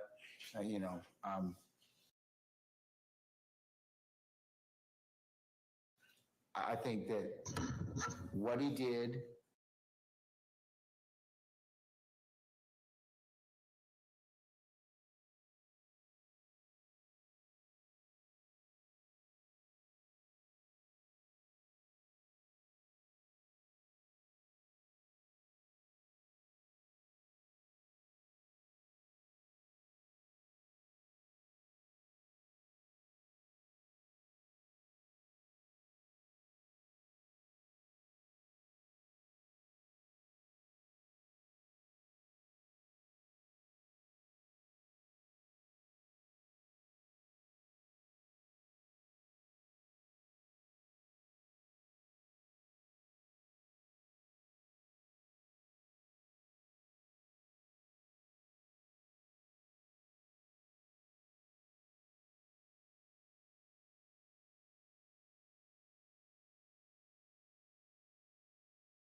we're not getting into unknown people. We're just saying what he did as a result of that. Well, that's all I'm asking. That I don't want the threats to be mentioned by unknown people. I may not misunderstood the ruling. Your Honor, the state doesn't intend to go into specific threats. We don't know what they are. We just know he was threatened. But if you could instruct your witness not to say that, not to go into any individual things. Yes. Mr. Matthews, sit down. You gotta wait your turn, all right? Okay, all right. Now, Mr. Sharp. Are you finished, Mr. Steele? Well, I would like it not to be threats, and he could say, I received information on social media. No. I need a statement from No, I don't think so. from the court. I'd like. No. There's no evidence that this is Mr. Williams, because otherwise, No. Your Honor, it is bad character. It's not character evidence. It just goes to show effect on listener. It's a hearsay. It's a hearsay exception. Does it? Well, I don't know. I respect it. Okay, I mean, we're going to disagree on that one, okay? It doesn't go to Mr. Williams' conduct.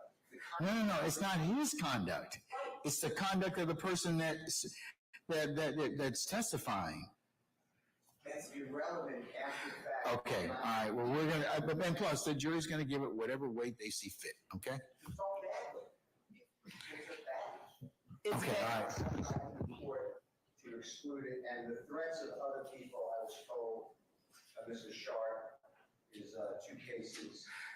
We're not getting any of that. So the threats of other people we're not getting into those particular specific threats, okay? It goes that further, you can't mention it was threats, he just received messages then, and he changed it. I don't understand why it's relevant, but he changed his social media. Why does it have to be a threat? Because Your Honor, his credibility as to if it was just a statement, Mr. Maywood has to shut down his social media and then learn more about Mr. Williams. Again, it's not just him shutting down the social media, but it prompted him to learn more about who Young Thug was or is, and then determine it was Jeffrey Williams.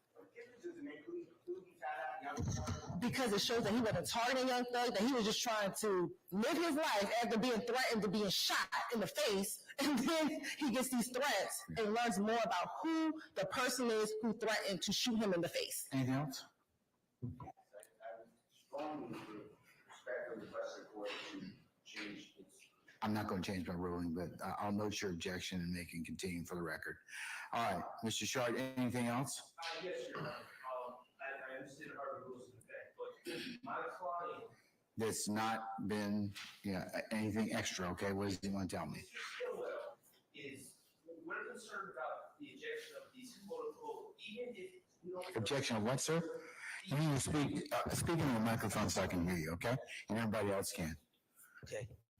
On behalf of Mr. Stillwell, we are very concerned and we strenuously object to injecting the subject of threats into this case.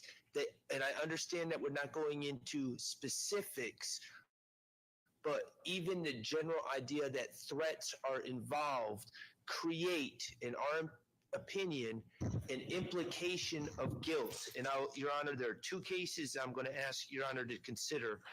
I like to, because a lot of times the cases that you cite don't stand for the proposition you tell me. So you've been listening to Mr. Uhelski.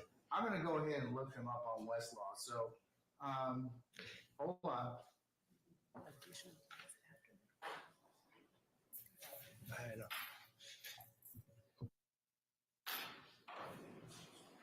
You ready? Not yet.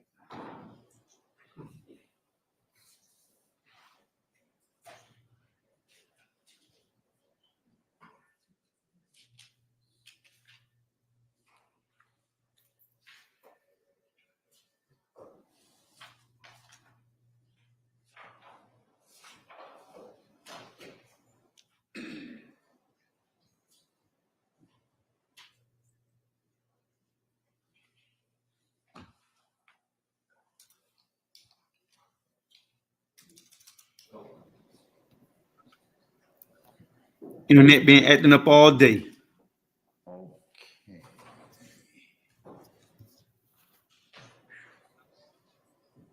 All right, sir. What's your first case citation? Broadwater v. State, and that's 359 Georgia Appeals 87. That's a 2021 case. where the introduction of evidence of threats that were not directly attributable or indirectly attributable to the defendant was found to be error. In this case, the Broadwater case, there was overwhelming evidence of guilt. So it was found to be harmless error, but error nonetheless. And the other case is Kelvey State, 280 Georgia 669. 280 Georgia what? 669. And what's that? And what's the name of that case again? Kell. Kell, and that's a 2006 case. All right, hold on a second. It's Kelvey State? Yes, Your Honor. All right, hold on.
All right.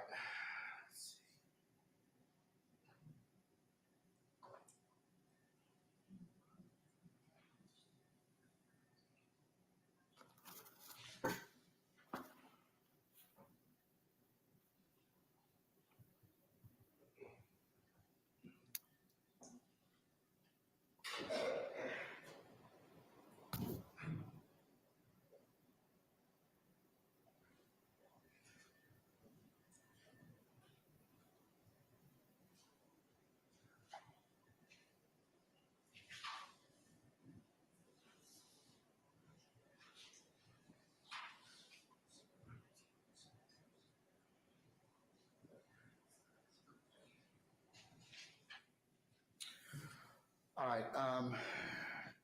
Broadwater versus the state at 359 Georgia Appeals 87 seems to indicate there was a, in this particular matter, a witness testified she received text messages and Facebook messages from Broadwater's uncle threatening her not to testify against Broadwater.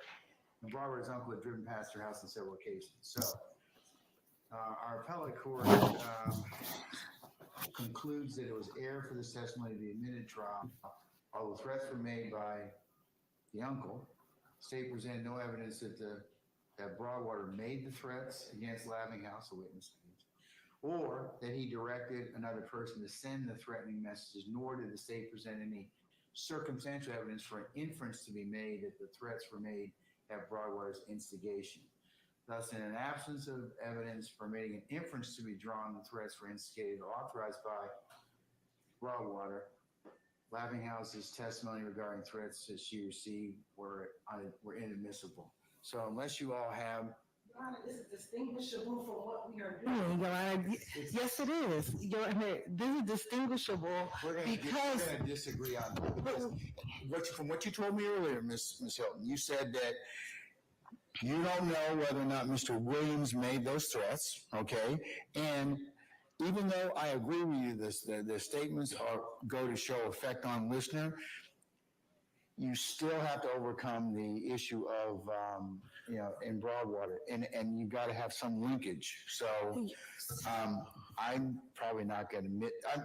I'm probably not going to admit that particular messages. At least he can testify about yes, Jeffrey Williams threatened him. He later found out it was Jeffrey Williams, but I think there's two separate issues. I want to be very, very, very, very clear. All right. What's the first issue? The first issue, because I don't want us to confuse two things. So on July 7, 2015, Mr. Williams threatened Mr. May. So that's very different. No problem with that. What we're talking about is a few weeks later, he received threats. We're not attributing that to Mr. Williams because here she attributed those threats to the defendant. We're not attributing those threats to Mr. Williams. What we are saying is he received threats. Based upon those threats, he shut down his social media. After shutting down his social media, he began wondering why are people threatening him, and he Googled Young Thug and found Mr. Williams. So we are not saying, we're not attributing the threats that were on social media to Mr. Williams. Here, she attributed the threats to Mr. Broadwater. We're not doing that. What's the linkage? The linkage is how he ended up Googling Mr. Williams. We're not. His sole reason for even trying to learn more about who Young Thug was because he received threats. We're not attributing those to Mr. Williams. What we're saying is, based upon those actions, he did this. Here, Broadwater was Is that all you're going to do? You're not going to mention anything about any threats? For what happened after July 7th, and that's all I want to be clear, there's a distinction. There's something that happens at Perimeter Mall where he's directly threatened by a person who he says is Young Thug. That's separate.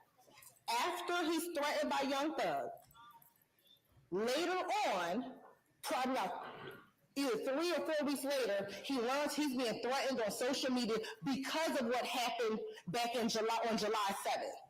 From that, he says, I'm shutting down my social media and let me find out, because really, Your Honor, what he says is, I didn't think Young Thug was such a big artist. I don't know why people are even threatening me about Young Thug. I didn't realize how big of an artist he was. And when I'm learning I'm being threatened because of that, I want to find out who Young Thug is. So I Googled him, and I learned his name was Jeffrey Williams. That is what we're talking about.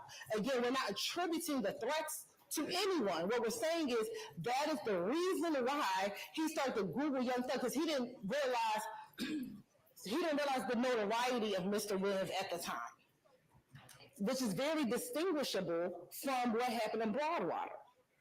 Okay, well, tell me how it's distinguishable. Because in Broadwater, she's saying that Broadwater's uncle threatened her. For what happened after July 7th, we're not saying that Mr. Williams threatened after July 7th, because on July 7th he threatened, so I want to be very distinguishable. That's very distinct. After July, we're not saying Mr. Williams caused the threats, we're not saying Mr. Williams sent somebody to threaten him. What we're saying is he was threatened. Because of that, he took down his social media. You made me go give me a drink.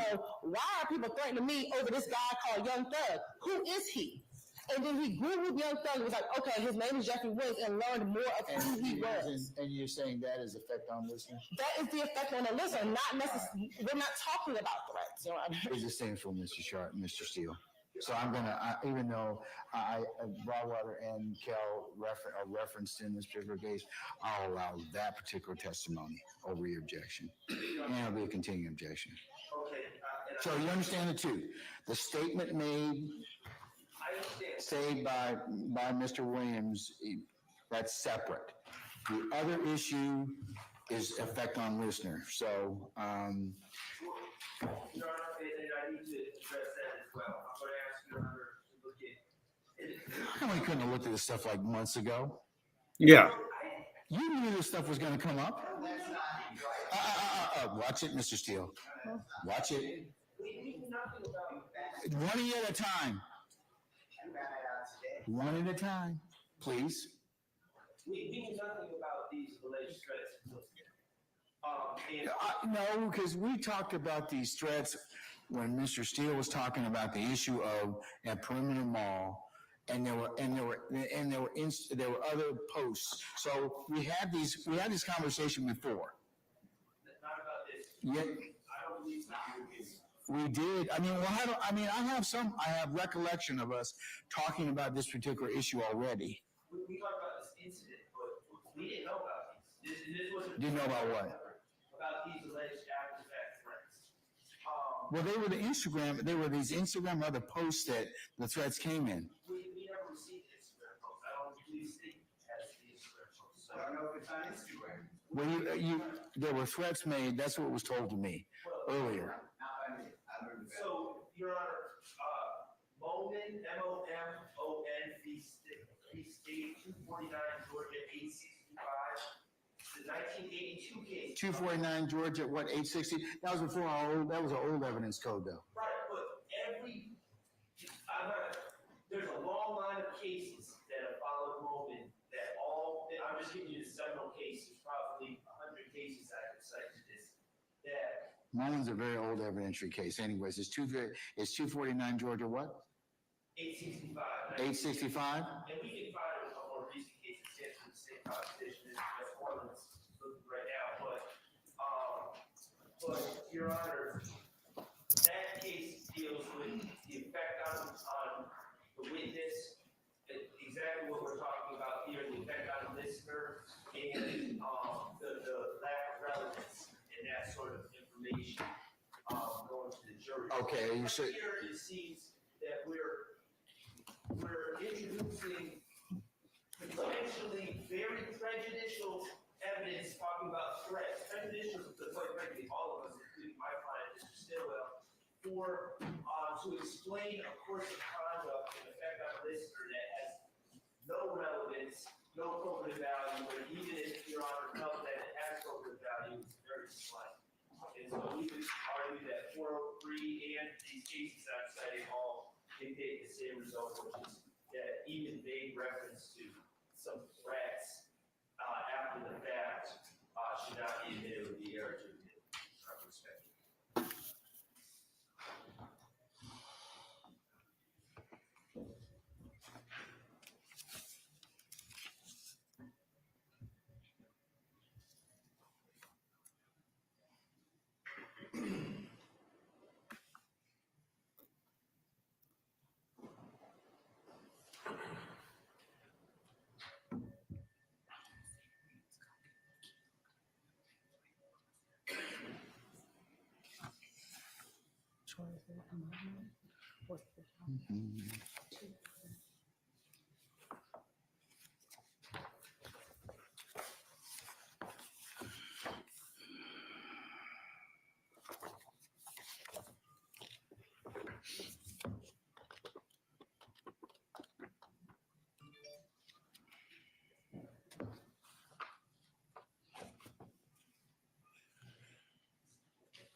Y'all bear with me a second, please. Give me 1 second. I'll be right back.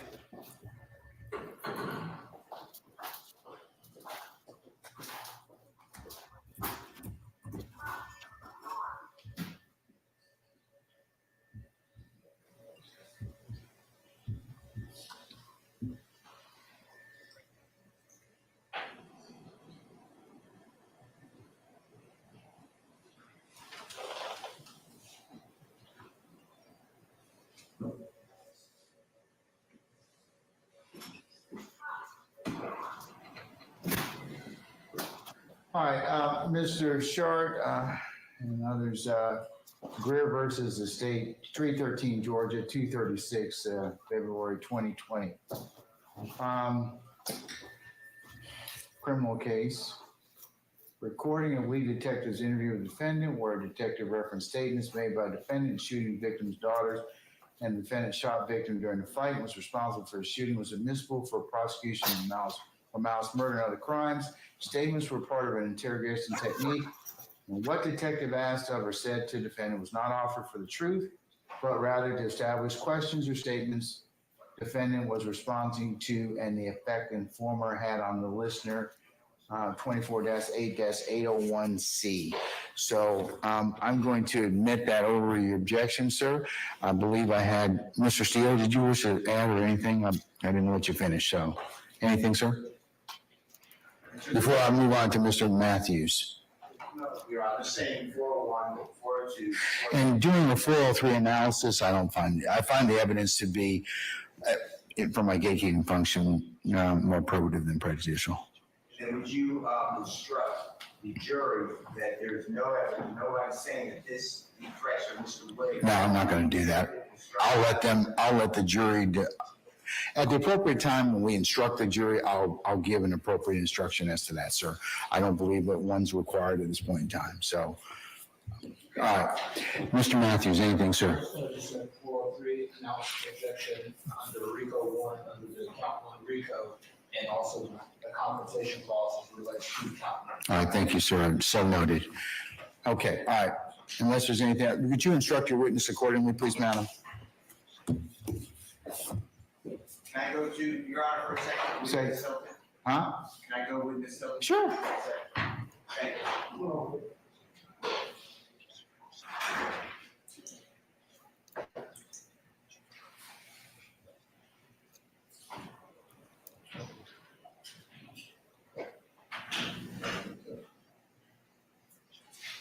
Thank you.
Young thug like he's tired.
He's been instructed, Your Honor. Okay, all right.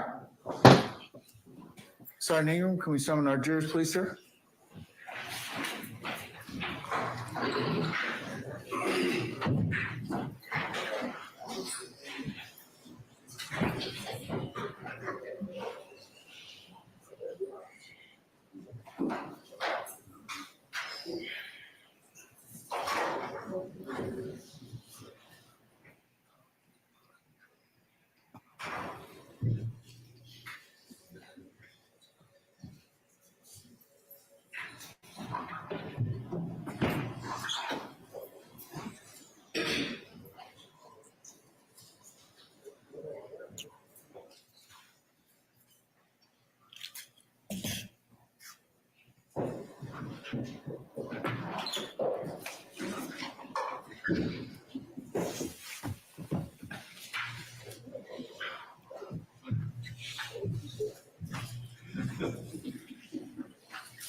Yeah, once again, man, my internet been cutting up all day, man. I want to apologize for everything that happened earlier this morning, man. I got to get it right on Monday.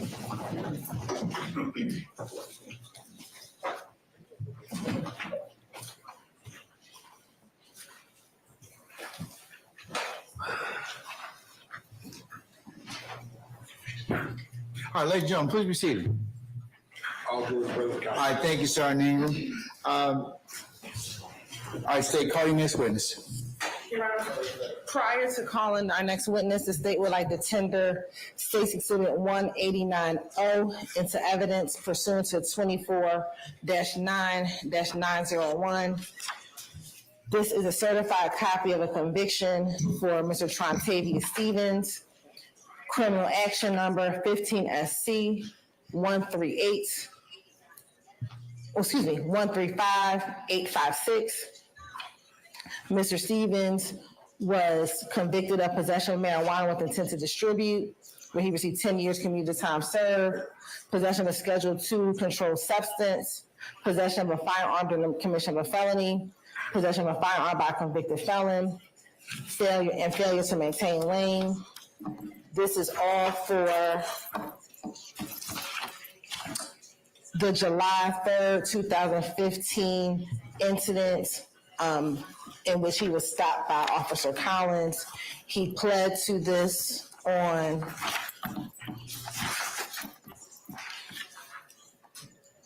March 10th of 2016. And with this would conclude Act 48 through 50.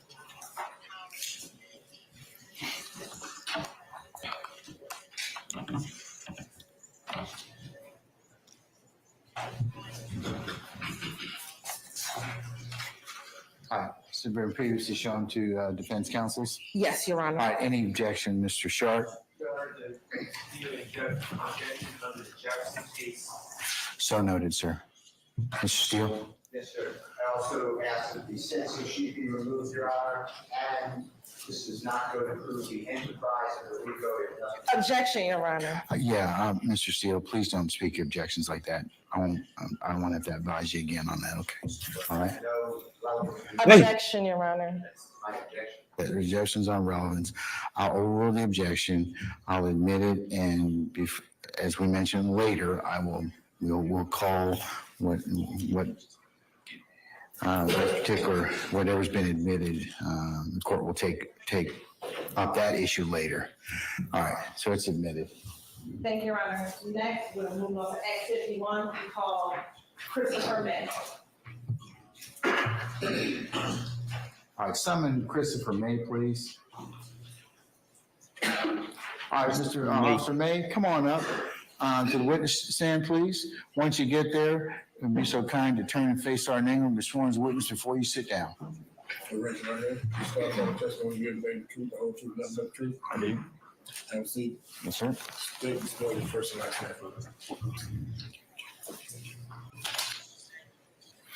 Christopher May, last name May, M-A-Y, And where are you employed?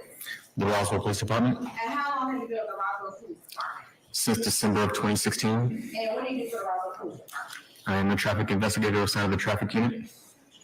prior to working for the Roswell Police Department, what type of work did you do? Public Safety Director. And did you work for a specific company? At which point? Oh, how many companies have you worked for as a public safety capacity? 4.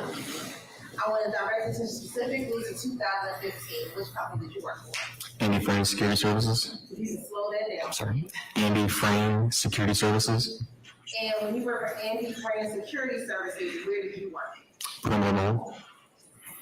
And how long did you work at Perimeter Mall as a security director? From 2007 until December of 2016. And just tell the jury briefly, where's Perimeter Mall located? It's going to be located in the city of Dunwoody. It's going to be right up 285 Ashford Dunwoody Road and Hammond Road intersection. All right, and let's talk a little bit about the mall. Describe the jury how many floors the mall has, how big it is, the anchor stores. Give them a little about Perimeter Mall. Perimeter Mall is a 2-story shopping center. They have 3 anchors. When I was there was Macy's, Nordstrom, and Von Maur, parking deck, food court, various shopping establishments, including Apple, Victoria's Secrets, Champs, Foot Locker, that kind of stuff. Is there dealers and anchors on the other side?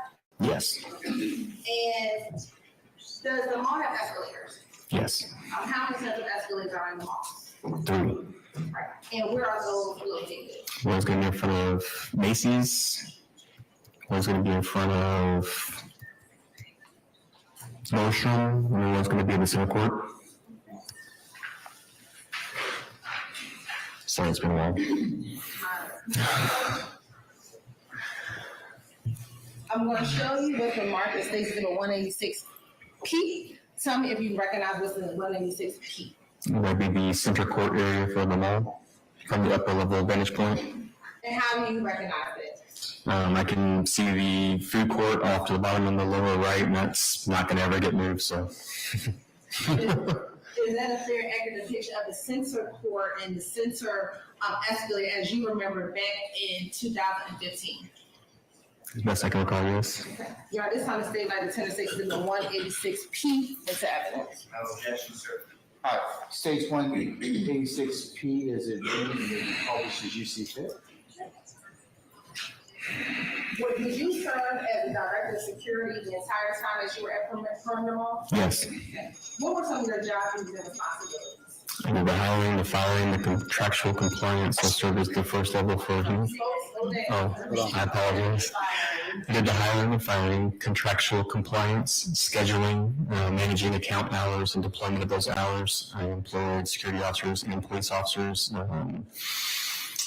I did operational startups, takedowns, develop policies and procedures. When you say operational startup and takedown, what do you mean? I'd have to travel sometimes for new facilities, new contracts, or to go and take a contract down that ended. And as the director of security, were the security personnel that work with you armed security? No.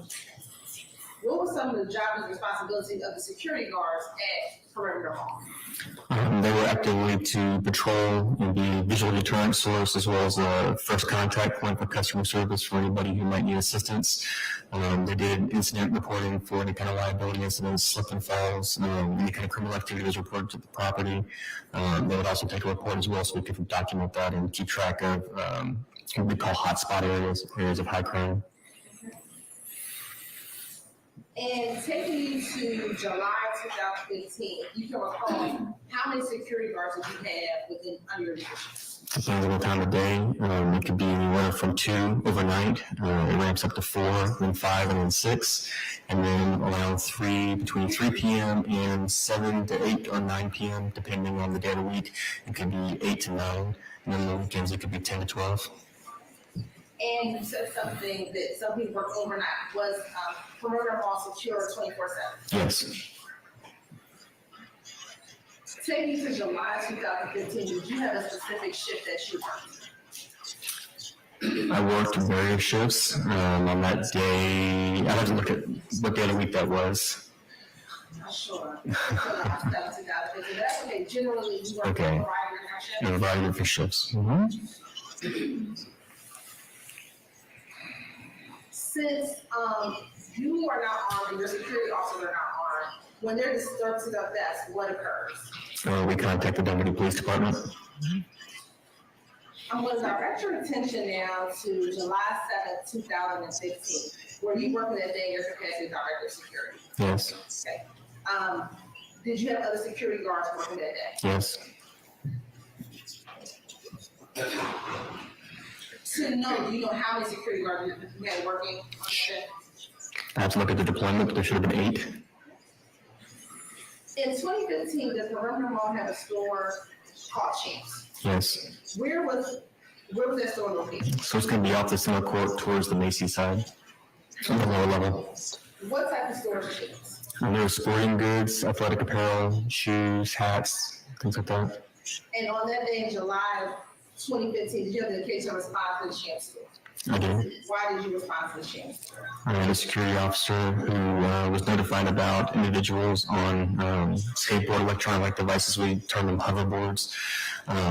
It's when they're becoming popular, and so I was notified that he tried to advise these individuals to get off the hoverboards, and he was met with resistance. So they're informed that what they need to do next is contact me so I can come and try to explain the policy a little bit better and see if we can't get some voluntary compliance. And what was the policy regarding hoverboards? What was the policy regarding? They weren't permitted to be used on the property. Why? The property, so it's for liability reasons, insurance. The property wasn't built to safely allow those type of conveyances to be operated. There was an exclusion in their policy for anything that was related to disability or handicap issue. And did you ultimately respond to that Champs store? I did. What happened once you responded to the Champs store? When I responded to Champs store, I could see the 2 individuals on hoverboards inside of Champs. We stayed outside the store. We're not going to interfere with the shopping that's going on inside the store. And we waited for them to come out. And from your vantage point, were the individuals on the hoverboard inside of that store? Yes. Did they eventually come out? Yes. Can you describe the males? Can you describe the males? To the best of my memory, they were African-American males. They were dressed actually pretty nice. They had baseball caps on, dreads that were kind of somewhat visible, thin build. They had nice shoes. And then they had a third individual with them that was not on hoverboard. He was kind of taller, maybe not heavy set, but bigger. They were thin, and he was older. How many people did you see that day? 3. So there were all 3 were African-American males? Yes. 2 slender and 1 little short. I sustain the questions to form. What were the description of the males who were on the hoverboard? They were the younger individuals that were thin built. And then the individual who was not thin built, was he on the hoverboard? No. Once the individuals came out of the store, what if anything occurred? Well, as soon as they came out, one individual on hoverboard, he told me, "Fuck you," he's leaving. You said there were 2 on the hoverboard. Yes. Can you describe anything more about the one who said, "Fuck you, we're leaving"? Later on, I can, when I was able to identify him. Okay. Now, once that was said to you, what happens next? So I tried to explain to them the mall's policy on the devices and try to give them an opportunity to get off the devices and carry them. And one of the other individuals told me, the other one, not the one that said "fuck you," told me that I can't tell them what to do. They continued to move away, which again, previously I was told that they were leaving, so I let them continue. Try to stay out of their way, just walk with them. They went to the escalator and they still rode the hoverboards up the escalator. As they rolled the hoverboard up the escalator, what happened? They're being loud. They're using profanity. There was a lot of. It was a weekday, I'm assuming, from what I can recall. There was still people in the mall and families, and so it was drawing some attention. I remember just using my 2-way radio to kind of communicate let dispatch know what was going on so they could follow us with the cameras. I had originally asked for the Dunwoody Police Department to respond because of the activity that was going on at the time. So you originally asked for Dunwoody to respond? Yes. Okay. What happened? Should they get on the hoverboard and go up the escalator? So the company was trying to tell them they're going to be banned from the property because they were failing to comply with the mall policy as it was explained to them, given an opportunity to comply with. Okay, and the escalator they rolled up, is that the same, escalator that is contained in State's Exhibit 186P? No. Okay. It's not, it's on the other side of it. It's on the other side of the Mhm. escalator. That's the down escalator. Okay, so they were going up the escalator. Yes. Was in that general vicinity in the middle of the mall? Yes. All right. Then they go up the escalator? Yes. All right, what happens next? We got off the escalator, then we had to kind of stop because one of them came off the hoverboard when they got to the very top. They didn't fall, they just had to get back on it. And they continued on. So even after you ask them to get off, they still maintain being on? Yes, ma'am. All right, what happened next? I followed behind the male that was walking. He had a bunch of bags, shopping bags from Champs, I believe. Was it that third male? The third male. So I stayed with him, behind him. I tried to explain again as we were moving forward that they were going to not be allowed to come back to the property because they were leaving. At some point in that interaction, I did cancel them because they were going to leave and we would just do the ban paperwork ourselves. You said it was ban paperwork, what did you mean? It's criminal trespass paperwork. It's how we document the individuals that are not permitted to come back on the property. We put a date that it starts and a date that it ends. Sorry. So go ahead, slow down. Okay. What's the ban paperwork? It is a criminal trespass form. It's a written form that notifies an individual that they are no longer allowed to be on that property from a specific time period. Okay, and so, at this point, because they were leaving, you canceled the doubling police? Yes. All right. Did they eventually go outside? Yes. What if anything happens when they went outside? So I'd also contacted and asked for additional security officers that are already outside patrolling to respond to the area to see where we're going to what we term the streetscape, which is the valet area. What do you call it? Streetscape. Okay. And so when we got out the doors, I could see two of my officers, actually they were supervisors, walking up towards the individuals. I could see an interaction occurring. I could hear some yelling about, get out of our way. And then I remember this specific gesture where the arm came out wide, like you're free to go. Like we're not going to stop you to leave. Who made that gesture? Those supervisors. Okay, one of your employees? Yes. All right, and you said you called this area, what was the area that you were in right now? The streetscape. Streetscape? Streetscape. Mm-hmm. Okay, and I'm gonna show you what's been marked as State's Exhibit 187P. Do you recognize State's Exhibit 187P? I do. And how do you recognize State's Exhibit 187P? That's our streetscape area at the center part of it. And is that a fair and accurate depiction of what the streetscape area looked like back in 2015?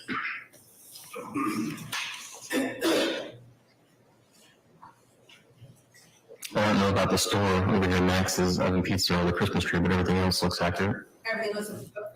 Mhm. You're right, this time the state like to State's Exhibit 187P into evidence. Any objection to states 187P? Based upon his testimony, did not recognize it to be accurate in July 2015. Outside of the Maxes, does that area, as far as the perimeter mall as well as the ground, appear to be what it looked like back in 2015? Yes. Any further objections, sir? All right, 187P is admitted and may be published as you see fit.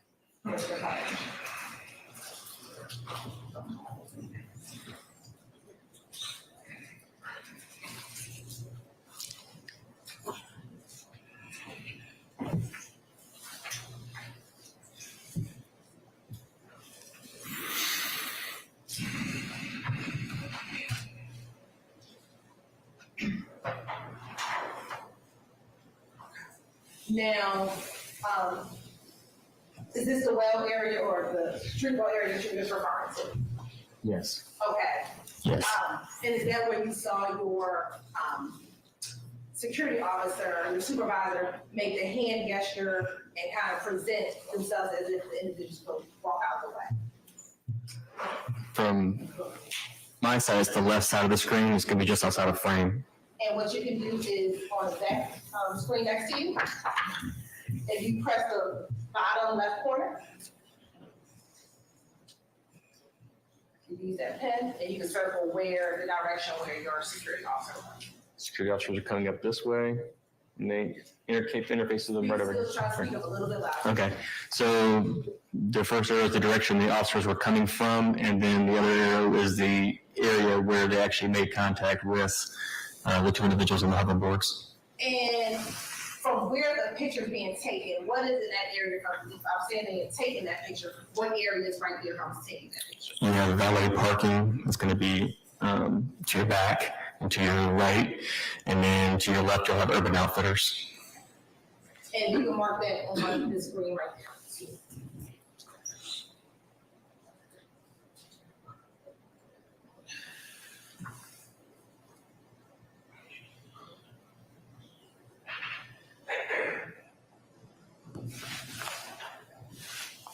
All right. Now, as you saw, your supervisors kind of let the individuals go. What happens next? We continued down towards the valet area where we approached a white car, And when you say you approached the white car, how far did you get to the white car? maybe 6 feet away, 8 feet away. So did you go directly onto the car? No. Okay. What happened once you got to where the white car was? One of the security officers got the tag, called it out. When we got in the car, the driver was loading bags into the car. One of the individuals was the one that told me I can't tell them what to do. He got in the car. The individual told me, fuck you. He got to the passenger side rear area while the driver, which was the individual not on the hoverboard that I was walking with, he's putting bags in the car, and he told me that he could have me arrested for trespassing. So to be clear, the driver was the person who was not on the hoverboard. That's correct. And what did the driver say? That he could have me arrested for trespassing. Okay. And then not the person who said fuck you, but the other person, where was that person at? He was in the car. I don't recall which seat he got into. Okay. And the person who initially told you fuck you earlier, where was he seated? He was going to be on the passenger side rear. Okay. Once the driver said what he said, and that passenger, what if anything happens next? It was foolish. I tried to tell the driver that I'm not in or on his property. He called me a peon and said I can't do anything. I don't have any power. It's a long time ago. I just remember the word peon specifically. And then somebody was still talking in the car, but they were getting ready to leave. So I could see the rear passenger on the passenger side. I was standing out from that car door, which was still open. And I was trying to encourage them to go ahead and leave because that's what they were going to do. And he looked at me and said that he was going to come back up here and shoot me in the face. He said he would come back and shoot you in the face. Yes. All right. What, if anything, did you do at that point when he said, I want to come back up and shoot you in the face? I took a step back and I requested them that he respond. And now this is the second response we've done was that you canceled the first one. Yes. All right. What happened with the individuals in the car? At that point, they left. They closed the door and they left. What happens next? Nobody responded to the streetscape area, which is where we told them where we were. And once done, when the police arrived, do you recall which officer arrived? Officer Stevens. Okay. And what happened once Officer Stevens arrived? He started gathering statements from the security officers that were on the scene as well as from myself. We walked from that point, and once he got the statements, then we walked back to Champs. Why did you all walk back to Champs? Officer Stevens has said that it's possible to identify the individuals because they may have used their credit card to make the purchase over there. Okay. And did you go back to Champs? We did. What happened once you went back to Champs? So Reggie, I don't know his last name. We were friends for a long time. We coordinated shoe releases and stuff. He's the manager of Champs. And when we went in to go ask him, he told me that he's a known rapper by the name of Young Thug.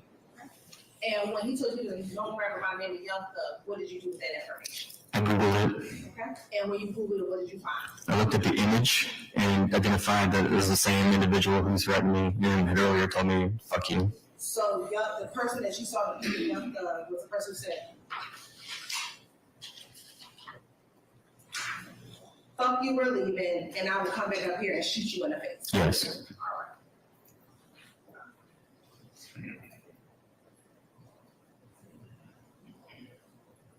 Did there ever come a time, well, let me ask you this. So after you learned that information, what happened next? After you Googled who it was, what if anything happened after that? I typed a statement for them. And on July 7th, 2015, did you ever learn what Young Cook's true name was? I don't like recall.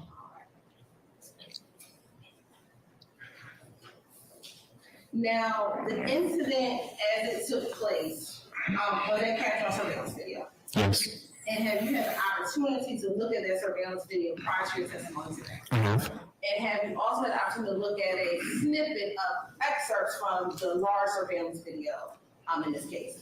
I have. And both looking at the surveillance video and the snippets, were they a fair and accurate depiction of what you just testified to back on July 7th, 2015? Yes. I'm going to show you what's been marked as Stacy Exhibit 188P. Tell me if you recognize Stacy Exhibit 188P. Yes. How do you recognize Stacy Exhibit 188P? It's the same video disc that was recorded that I signed to verify that I viewed the video snippet. And does the original, so not the excerpts, the original video appear to be the same video produced regarding this incident from July 2015? Yes. Did it include any additions or deletions? No. Now, did the excerpt, of course, appear to be portions from that original video? Yes. Your Honor, this time the state would like to turn Stacy Exhibit 188P into evidence. Any objection to states 188P? Your Honor. All right, states 188P is admitted and may be published as you see fit. Thank you, Your Honor. Your Honor, the state will solely publish the excerpted version of 188P. All right.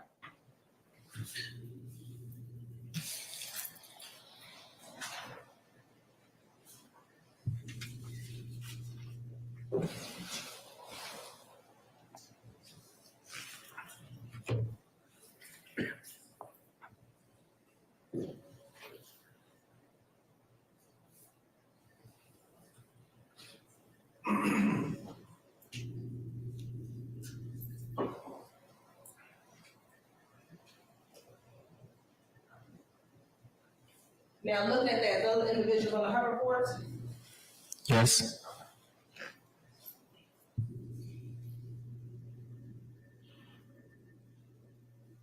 and do you see yourself? Yes. Okay, where are you? Right.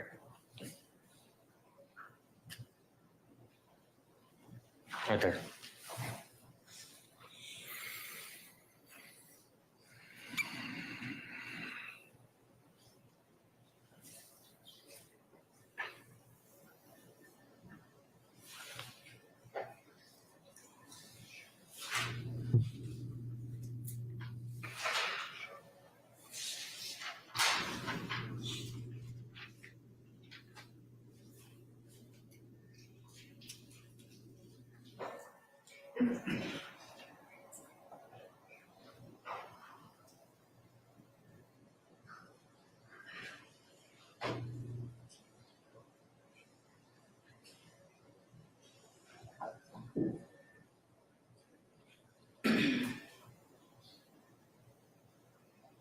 And what area are we looking at right here? We're looking at the entrance area from the streetscape into the mall.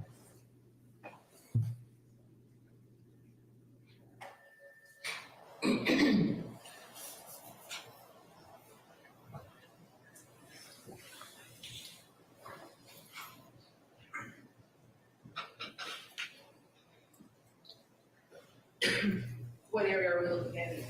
The streetscape area. And the first person on the hoverboard, which person was that? I don't recall.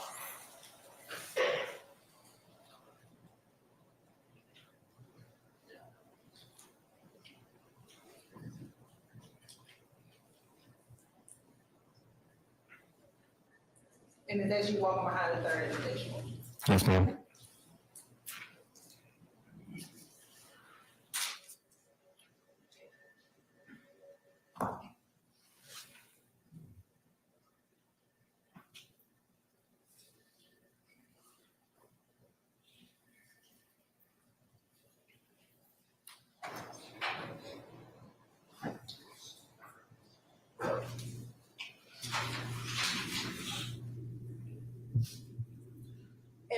are you able to tell us where the valet area is? It goes further. You can see parts of the valet there, it goes further back. And did you recognize what event was going on during this portion of, the video?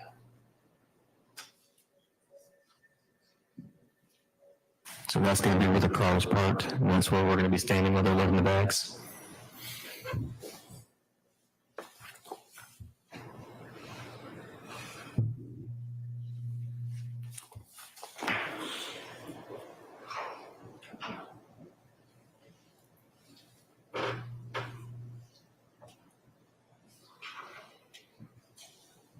And during this time, was there still, was there any arguing and yelling going on at this time? Or do you recall? I don't recall.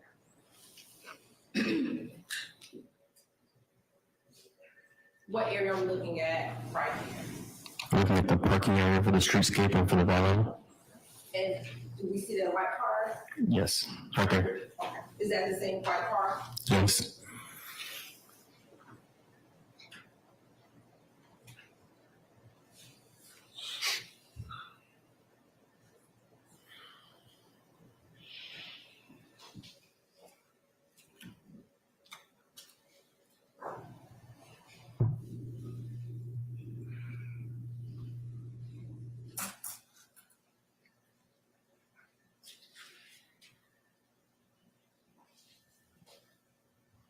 And why is this camera kind of going back and forth?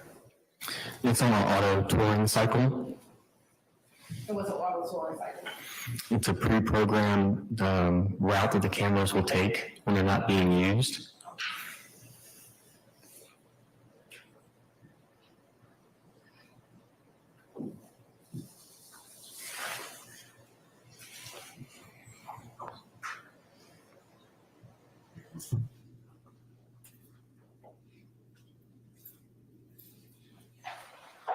So what's going on right at this moment, if you can recall? Are you all standing at the car? We are. Okay. And are you able to identify where you are in this portion of the video? I'm right there. Okay. And do you remember who was standing the closest to you at all? Which one of your security guards? No. And is it at this moment where Young Thug says, Objection, meeting, Your Honor. I stand in objection. was this where the comment, "I'll shoot you in the face" occurred? But I can't tell from this frame. Is that what it's saying? Okay. Was it in this general vicinity though? Yes. All right.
And is that when the vehicle left? Yes.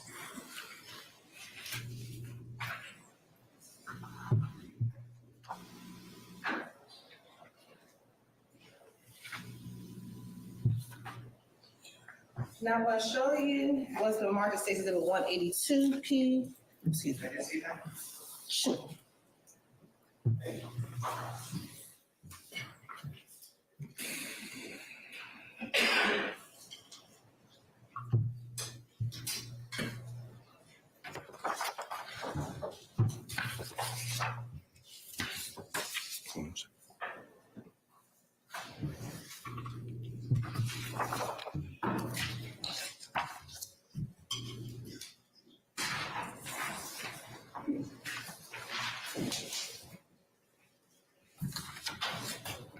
182 to 186. Okay, that one's already in. This one's already in. I'm gonna show you what's been marked as 182, 183, and 184, and 185. Tell me if you recognize those exhibits.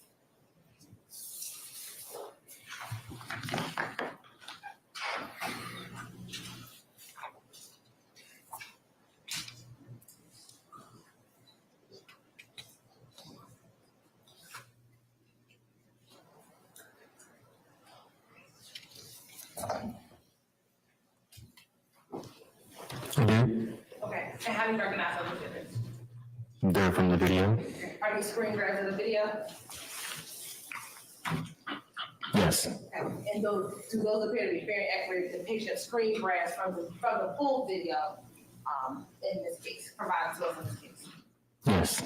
Your Honor, does it, to stay with, like the Senate states, in 182 to 185 into evidence? Any objection states 182, P, 183, 184, 185. All right. They're admitted and may be published as you see fit.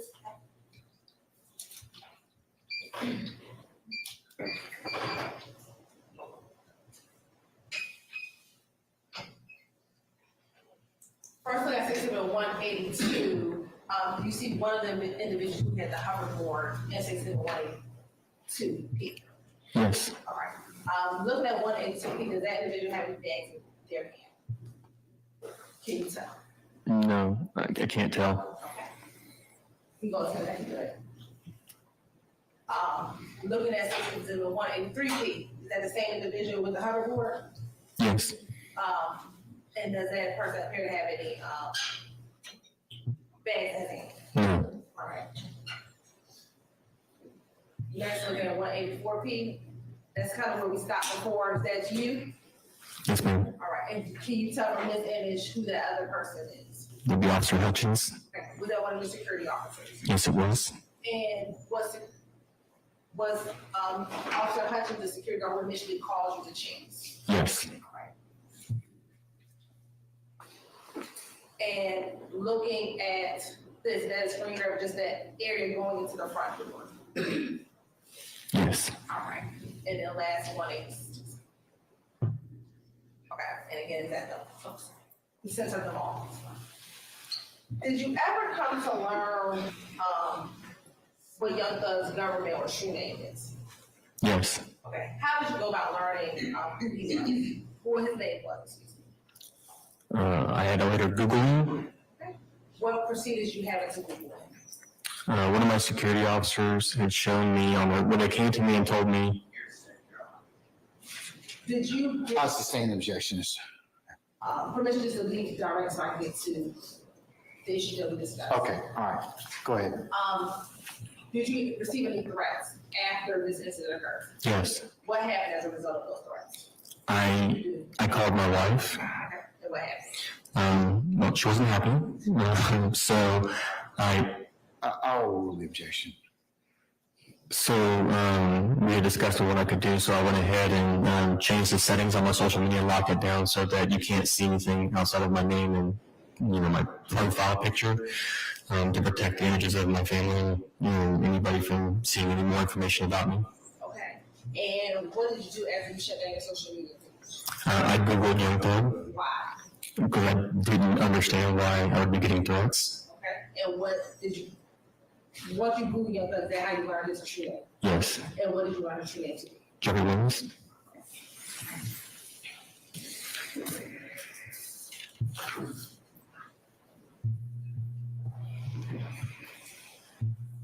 And let me ask you this. When Young Thug, or the person you later learned to be Jeffrey Williams, said, fuck you, we're leaving, and I will come back up here and shoot you, did you understand it to be behavior that is truly humbling under God? No. Thank you. I have no further questions. Cross.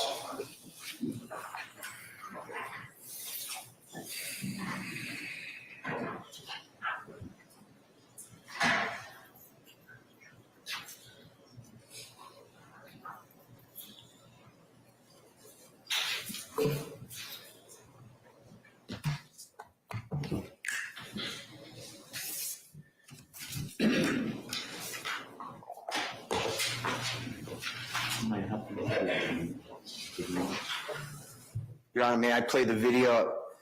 It states exhibit number 188B, but it's the P as in perfect, but it is, The list is on the podium right there. but it's the condensed video. Which one is that one, sir? One, you said 188, Papa, you want to see the snippets or? It's the snippets. All right. I'd like to go through with you. Whoever from the state, can you please put that up, please, Mona? Thank you. I'd like to go through with you, and if you don't, yeah, thank you so much. If you just stop it. What's been marked and entered as 188P. And I believe you said that on the elevator or escalator, which is what we're going to see at first. Is that fair to say you were on the escalator with Mr. Williams and two other gentlemen? Yes, sir. And Mr. Williams is in a white shirt, two other gentlemen in a black shirt. I cannot recall the clothing items that they were wearing. Say one more time. I can't recall the clothing items that each individual was wearing. Do you remember the color? I remember the face. That's fine. We'll go through it. And on the escalator, I believe you testified that there was commotion, cursing, etc. Yes, there was an exchange. Okay. An exchange, I think you said it. Let me just make sure I don't. There was profanity and it was loud. Yes. Okay. So with the Honorable Prosecutor's assistance, if you could just play it, but we're going to be stopping, okay? An officer, you weren't an officer at the time on July 7, 2015. Is that fair to say? Yes. You were working for the mall. That's correct. You were security at the mall. Yes, sir. Okay. And that you're in the yellow shirt or seemingly yellow colored shirt in this video. Is that fair to say? There's two of us in yellow. Well, you're in a non-uniform, looks like a yellow shirt. Okay. If you can start the escalator and 188P. Okay, and now you can see a electronic skateboard or hoverboard, as you call it, coming on the escalator. Is that fair to say? Yes, sir. Okay, we can see it.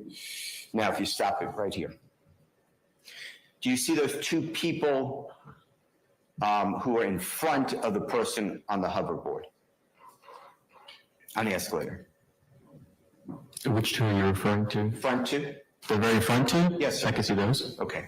And then do you see a gentleman who looks like he's maybe drinking coffee or some substance on the below on a table? Yes, sir. Okay. Now, I want you to tell the jury while this loud argument and the profanity is going on the escalator, tell the jury the reaction of the two people in front and the gentleman who is eating or drinking at the table below, okay? Okay. As it plays. Just tell us when to stop and you see them signify there's an argument.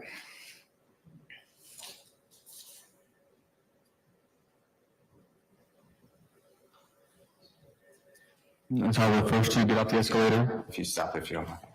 Yes, sir. So the first two get off the escalator that you pointed out, and I wasn't paying attention completely to the gentleman at the bottom of the table. He does seem to turn his head, but I don't know. We'll go back. Okay. You got time. You go back. Okay, so you saw the first two people who are the gentleman in what appears to be, I'm not saying that this is accurate, but from the lighting I see, appears to be like a yellow shirt, maybe a hat, and the young lady in a darker outfit, right? You see them? Yes. Okay. And do they do anything that would sound like or appear to be that they heard anything violent or loud or profanity? From looking at this angle, no. Okay. Now, I'm going to ask the prosecutor to play it again because you said it, but you may want to look at, you can look at anything you want, but you may want to look at the gentleman who's drinking the coffee or the item below, and on the screen, it's on the right-hand side. We're talking about the same person, right? You see the person sitting at that table? Okay. Tell the ladies and gentlemen of the jury, when you see that person, do something if there was some profanity and loud argument.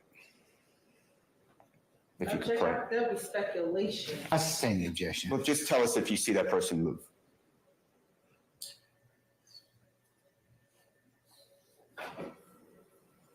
Okay, it froze, Your Honor.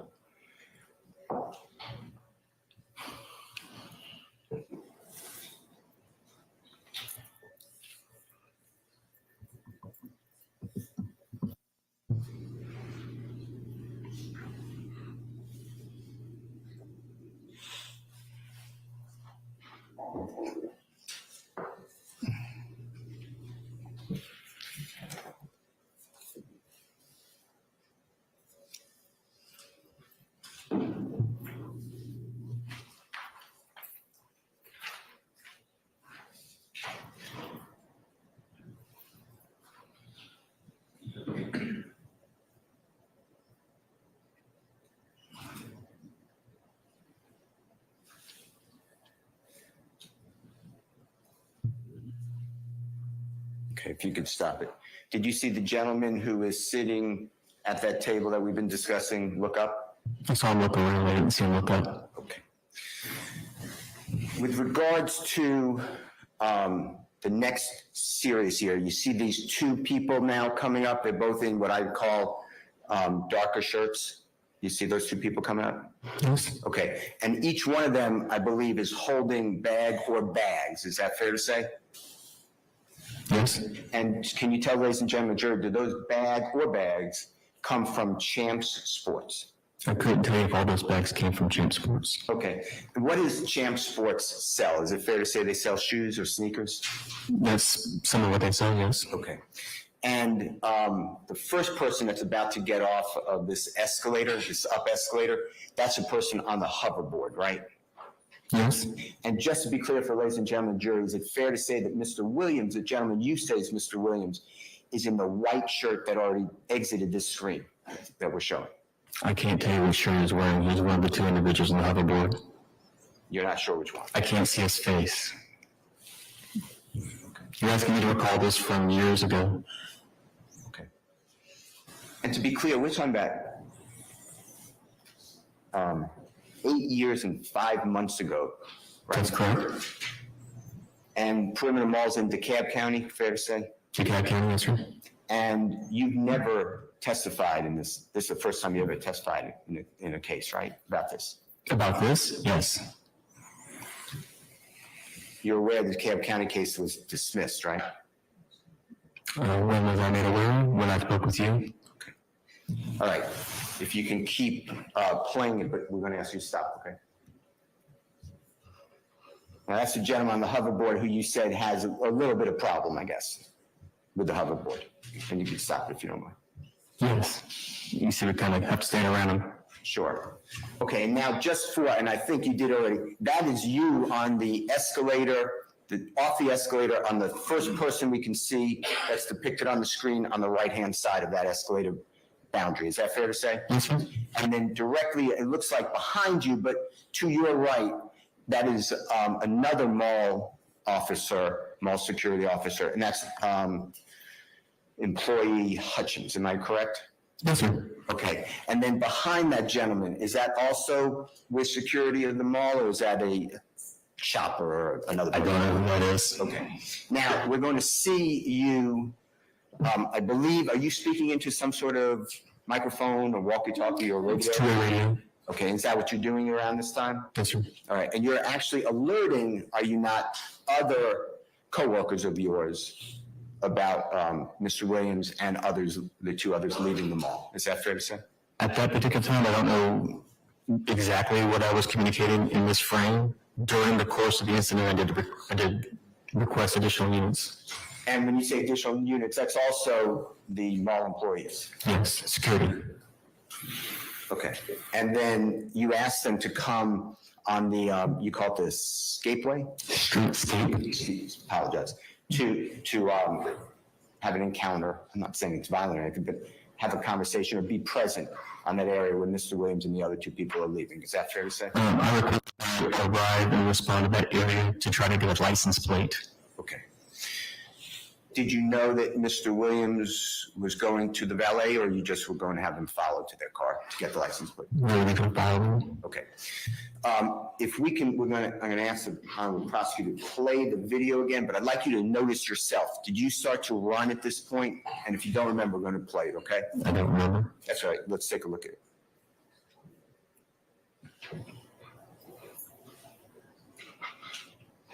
And I apologize.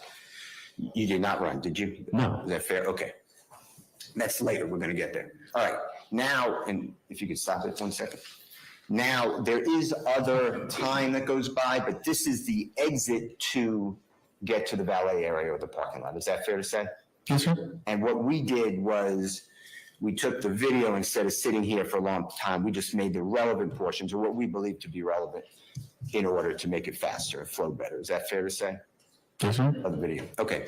And the first person to come out of this doorway is the person on a hoverboard in a white shirt. And if you don't remember, we're going to show it to you, okay? Can you show it to me, please? Yes, of course.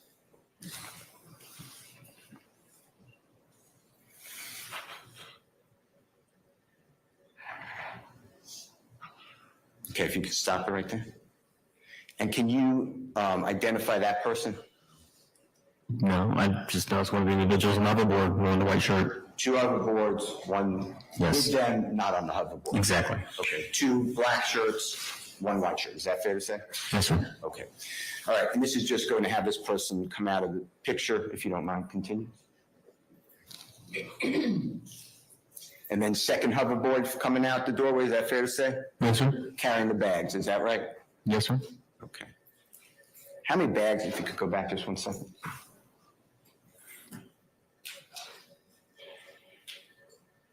Do you know how many bags there are? No, sir. Okay, it's fine. If you're gonna freeze, it's fine. All right, we'll just continue. Now, do you see, I believe you're gonna see yourself come out with the gentleman who's not on a hoverboard. Is that fair? That's fair. And then tell me if you see yourself running. I'm gonna ask you questions about that if you don't mind.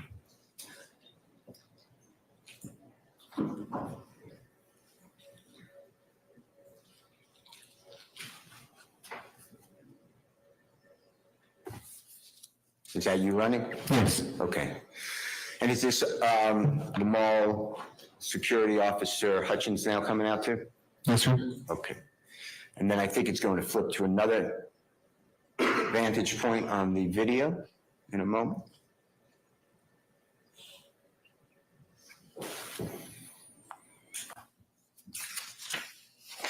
Okay.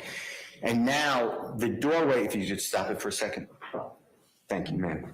The doorway that we just saw, not in this order, but the gentleman in the white shirt on the hoverboard, the gentleman in the black shirt on the hoverboard, you and or the other gentleman, whoever came out first, not on the hoverboard, and then Officer Hutchins.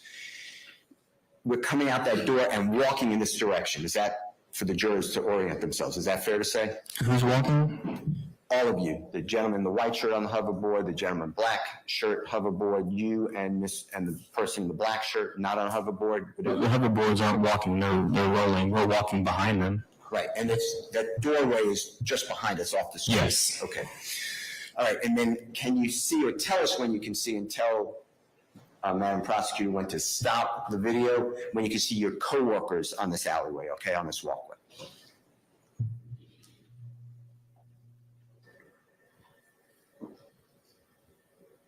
That's them there. Stop it now? Okay, and identify those people if you can. I couldn't tell you from the video. It's going to be either, one of them is Officer Tori Campbell, which is the supervisor, and the other one was Jonathan Barron. Jonathan Barron, B-A-R-R-O-N. And the first one, do you see it on where it stopped? 188P. It appears to be that there's a conversation or at least a communication of some sort, whatever is being said. I know you're not there to listen to it, between the mall security officer and the gentleman in the white shirt on the hoverboard. Is that fair to say? Sounds fair. And then the second person, if you could circle for the jurors, who also works at the mall security, is where?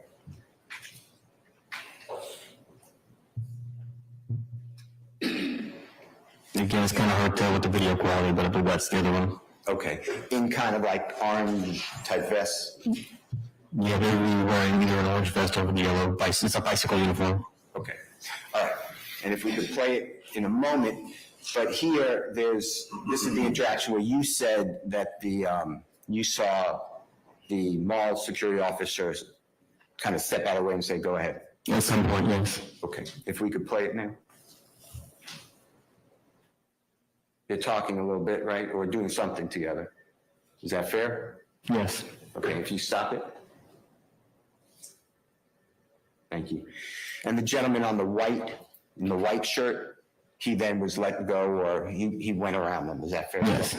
Okay, and then the second person on the hoverboard is now even with, according to this vantage point, and if he's not even, you correct me, with the 2 coworkers, right?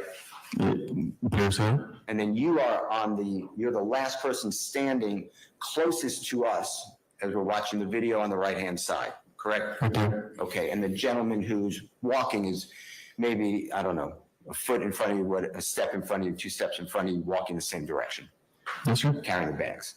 Okay, and your mission now is to do what? To just have them leave. And what are they doing? They're leaving. Okay. Mhm. All right. Continue if you.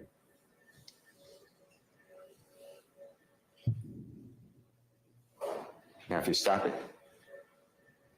There was conversation, if you saw, or whatever they're doing, between the other gentleman in the black shirt on the hoverboard and those two co-workers of yours, small security. Okay. Now, are there any punches thrown? Spitting? Pushing? Okay. You don't see any guns? You don't see any knives? And that's for the entirety of this. I'm not just limiting it right now. That's the entirety of this, this incident that we're talking about 8.5 years ago, right? That's correct. Okay. All right, continue if you don't mind, please. Now, you continue to pursue, I believe, where the video and your fellow officers are going with you or pursuing the people, right? We're not pursuing, we're just escorting to make sure they're gonna leave and to try and get a license plate for later to complete a criminal trespass form. Okay. And right now, we have, if you don't mind stopping it, we have,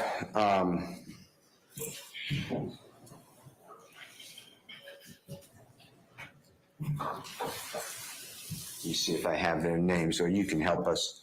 We have a total, I believe, of 4 mall security people walking with, following these people. Is that fair to say? Who's leaving the mall? That's correct.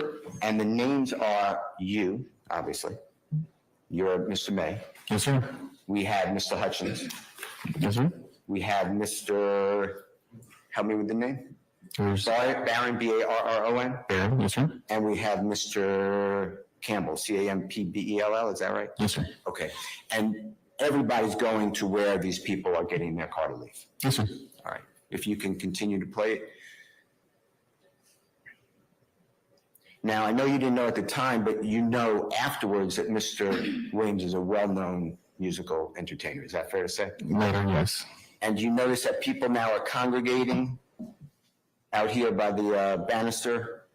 Yes, sir. Okay. You see some people with their videos out, their phones out taking video? Yes, sir. And show if you can stop it for a second. I know it's far away, but do you see the yellow looking colors near the white Jaguar? And if yes, can you circle that area?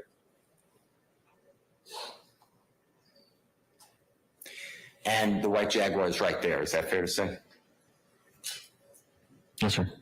So right now you have you and your 3 coworkers around that car, correct? In the area of the car, yes. And I know it wasn't the person who you identify as Mr. Williams, but you say that another person told you to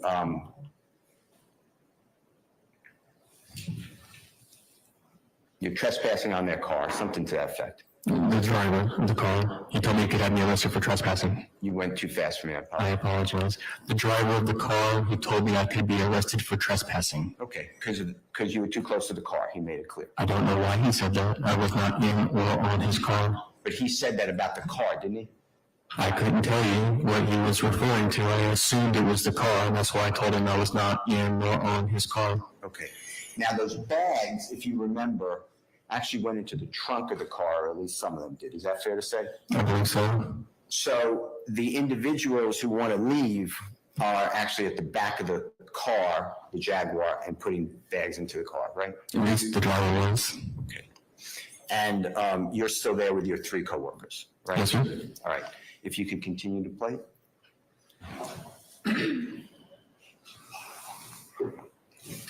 Now you see a group of people on the walkway coming over, looking over towards you and your coworkers at the white Jaguar? Yes, sir.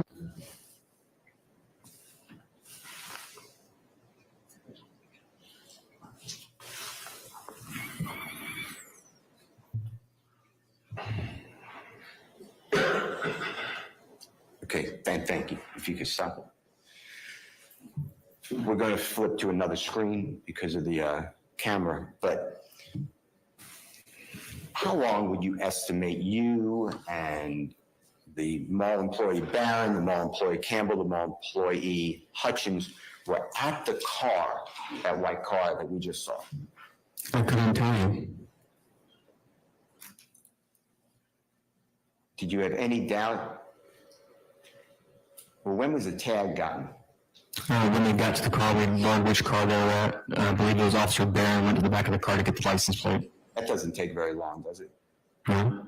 But you and your coworkers, 3 coworkers, decided to stay at the car. We have to make sure the people that we are telling to leave and that we're issuing criminal trespasses to actually do depart the property.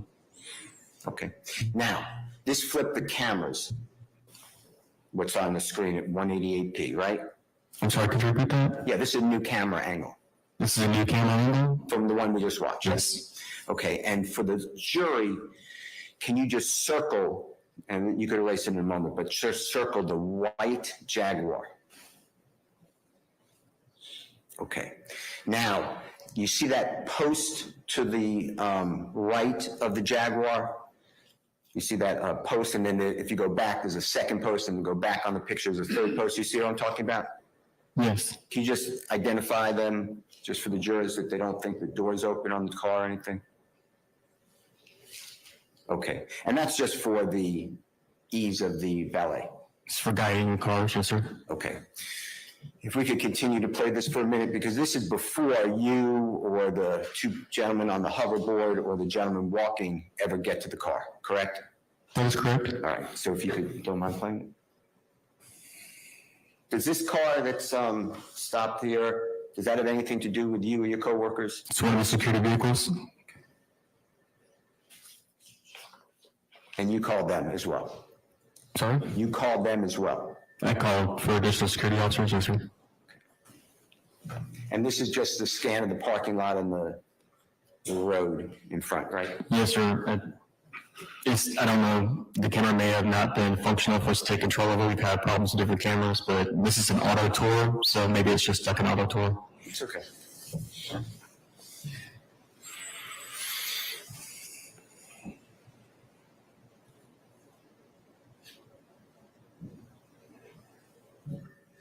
So all this, for our purposes, is not relevant. Is that true? This part, no. Okay, but we'll get to the white car again, the Jaguar, in a moment. And when you do, if you could stop it. Thank you so much. Okay, white Jaguar, and do you see yourself and your coworkers right there near the Jaguar? On the sidewalk? If you can't, I can't tell from there. Let's continue. From this frame.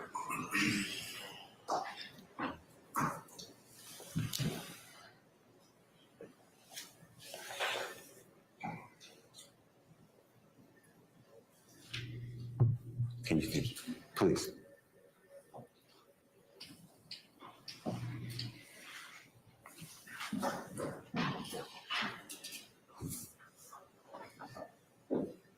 Okay, how about that, if you don't mind stopping? Is that better for you to? That is better. Okay, so just point out for the ladies and gentlemen jury, as many people as you can remember, and if you don't know who they are, that's fine, just say, you know, my coworker, myself, or a person on the hoverboard, et cetera. Be myself. Can you do the? I'm working on it. Be myself. And one security officer and another security officer, and I believe, I don't know where the other security officer is. Okay, how about the trunk of the vehicle? Can you tell that the trunk on the Jaguar is now open? It appears to be. Okay, and can you see that you recognize anyone else at this point? And if not, we're going to keep playing the video. Yeah. Okay, if you could play the video.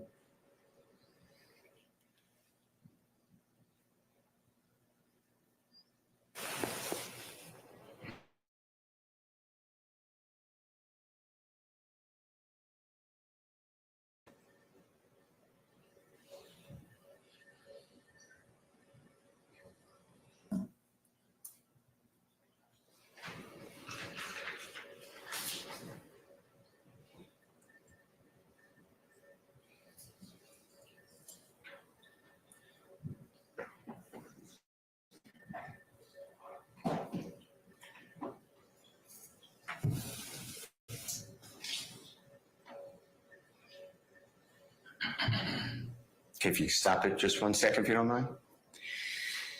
Now, can you tell if the door to the driver's side is open? If you can figure that out, if you don't mind help. And if you can't, just say, I don't know. I don't know. Okay. Do you see yourself in that video? And your shadow? You don't see yourself? I don't see myself. I can't differentiate myself from that thing you have there. How about the person above the passenger headlight and on the sidewalk with the shadow being cast? If you can't tell, it's fine. I can't tell. Okay.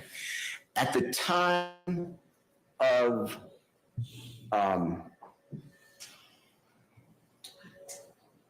the supposed threat, and I believe it is,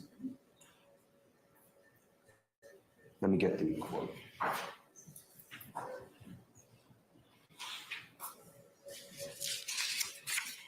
According to you,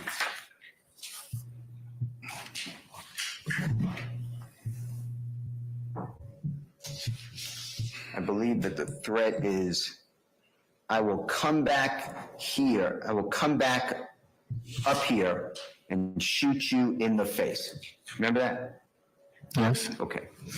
And that threat, according to you, was made while you were standing by the passenger side rear area. Is that fair to say? You saw me standing earlier that we pointed out. Can we go back to that area?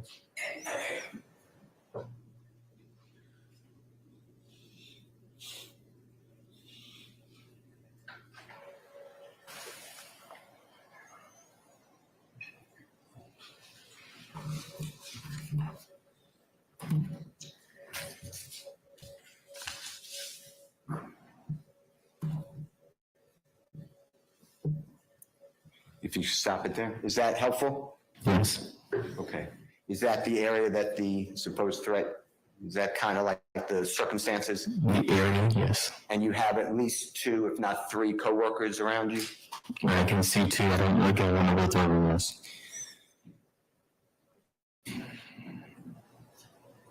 Do you realize that none of your coworkers say that Jeffrey made that threat? Objection. What's that? Okay. I'm overrule the objection.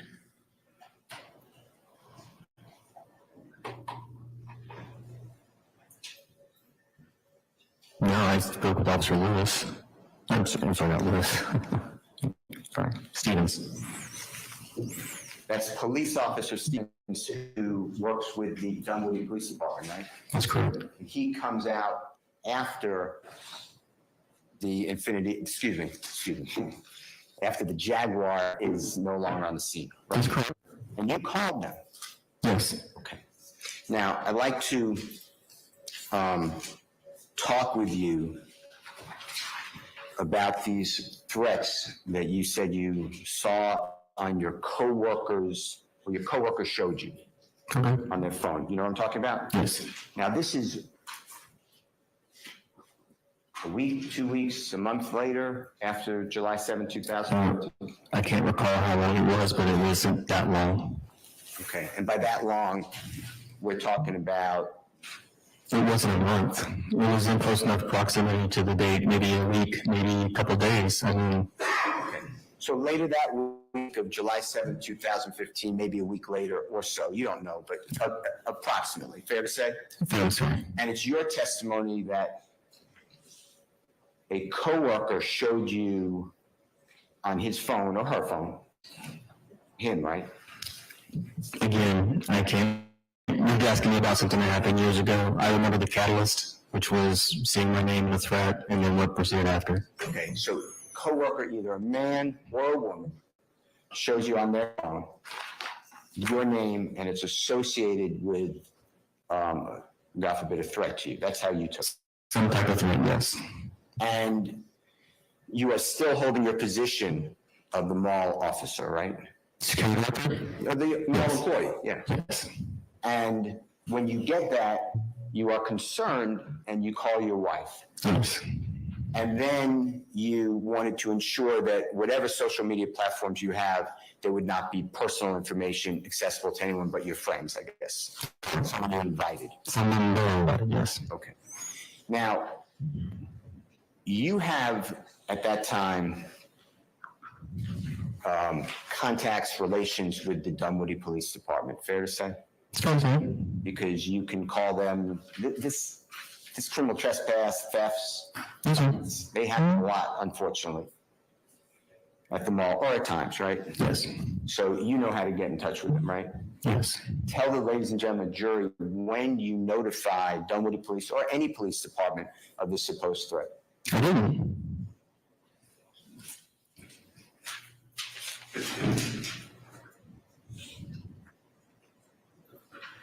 Okay. Now, when Officer Stevens from Dunwoody Police Department comes out later on July 7, 2015, when I say comes out, I'm saying to your workplace, the perimeter mall. Okay? Yes, sir.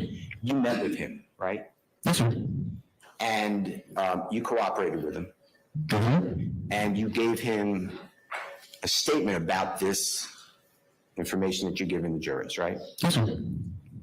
And you told him about this supposed threat, about being shot, God forbid, right? I'm sorry? You told him about this supposed threat. Yes. And did you tell him that the person who made the threat to you said that if you continued to approach, he would shoot you in the face? I don't recall. I don't recall that part of it. That's fine. Do you remember telling Officer Stevens that you immediately backed up at that point and then allowed the vehicle to leave? Yes, I backed up. And allowed the vehicle to I don't remember that part of her backing up.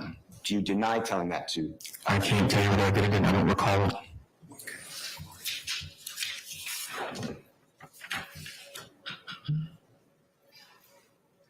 In the video that we saw, that the ladies and gentlemen jury just saw, that you helped us go through, did you ever see any of the three people on the video do anything aggressive? And when I say the three people, I'm talking about the two on the hoverboard and the one walking with the bags. I don't know how I can tell you aggression from the video and the angle. I don't know what you're asking me for. Fast movement. Fast moving? Yeah, did you see anything aggressive? Again, I don't know what you mean by aggressive, sir. I watched the same video you watched. I can't tell a lot of the actions through the video quality.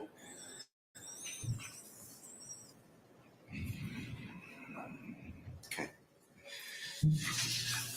Your Honor, may I have 1 second? You may, sir.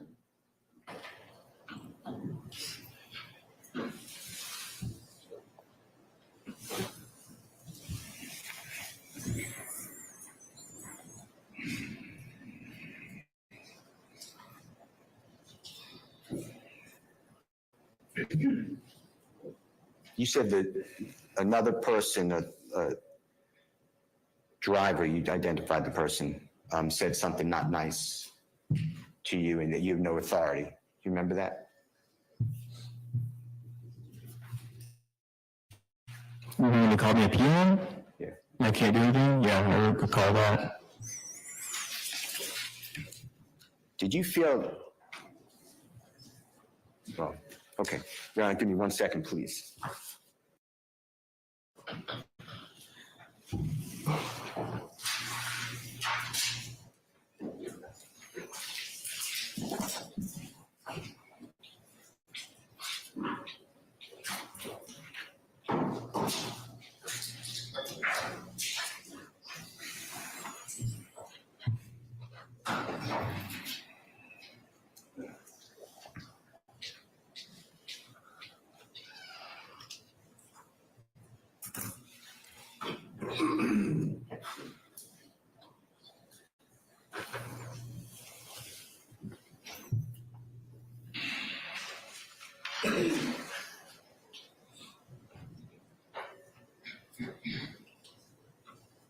very much, Mr. Mayor. Your Honor, Officer Mayor.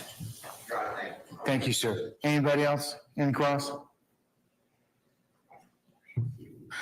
Any redirect from the state? Yes, Your Honor. Mr. Steele asked you during his cross-examination, Luke said something to the effect of, did you know none of your officers told Mark Stevens about this threat? That's not actually what I asked. And it's leading us to stand the objection. Do you recall him asking a question about your other coworkers? Yes. All right. Are you aware if your other coworkers wrote statements regarding what happened? I'm not aware. Okay. When you were outside by the car, which one of your officers were near you? No, Hutchins was close to me. I could see him. How do you know Hutchins was near you? Because when I stepped back, he stepped forward. What preceded you stepping back and him stepping forward? I stepped back when the threat was received. And then what did Hutchins do when you stepped back? He stepped forward. Okay. It was after the threat was received? Yes. All right. Did it appear from your observation that he was reacting to the threat? Yes.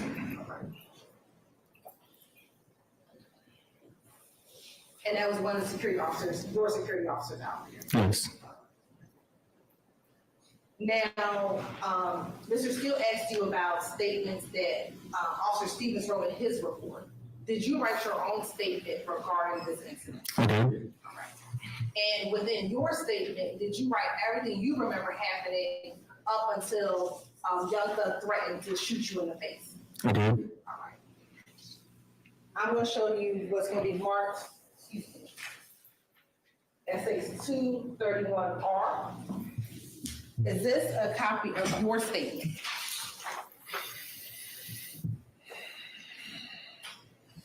It appears so. Okay. And does it appear to be your full statement with your signature on the bottom? Yes, it does. And is that the statement that you wrote back on July 7, 2015? Yes. Your Honor, this time say like the Tender States Exhibit 231R into evidence. I don't know, I'm going to go to. Foundation? And also it's here. I'm going to sustain the on foundation. Take a moment and look at it. Does it appear to be the statement that you wrote? It doesn't appear to have any additions or deletions.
Okay. And did you write that at the time in which this occurred? Yes. And within that statement, was that all of the information that you knew for you at the time that this event occurred? That's correct. And do you remember verbatim everything that you said in that report today? No. And again, did you write that statement at or near the time of the incident? Yes. And does it accurately reflect what happened? Yes. Objection, bolster. Hold on. Are you finished yet? Your Honor, I'm going to tell this as a past recollection report. You haven't laid all the foundation for it.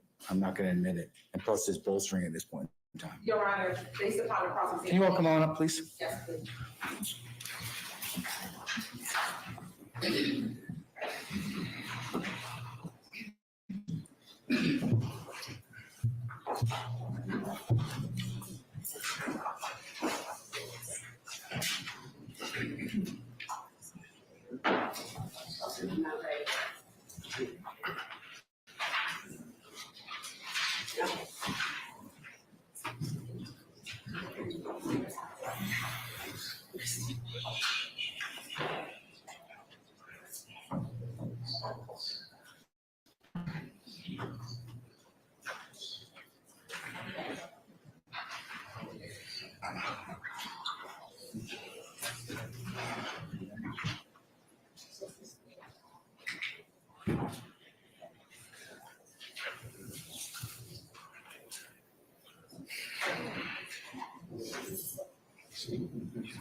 So far, man, these prosecutors, this prosecutor right here, she got some weak witnesses, man. The witnesses really ain't showing me anything. I ain't seen nothing. It's like eye catching yet.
Man, they might well dismiss this case, man.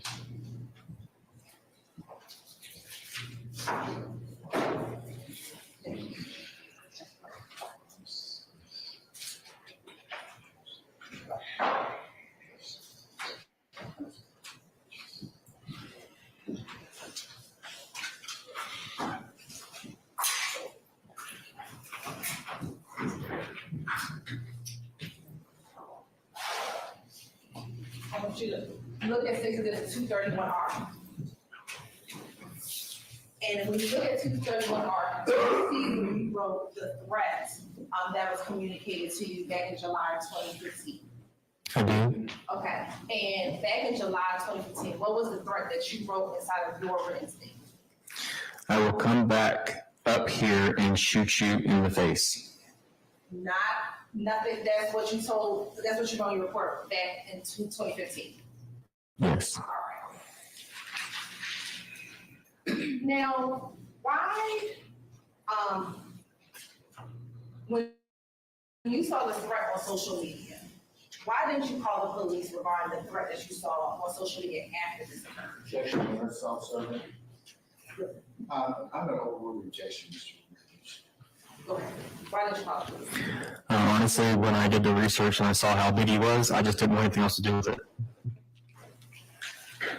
And why did you call Dunwoody Police after the threat was made to you on July 7th, 2015? Single objection, Your Honor. You have some questions. Because I have to, according to policy.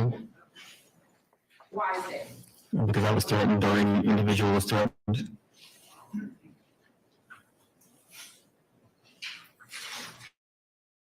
And when you received the threat, were you just trying to get them to leave the premises? Ask and answer.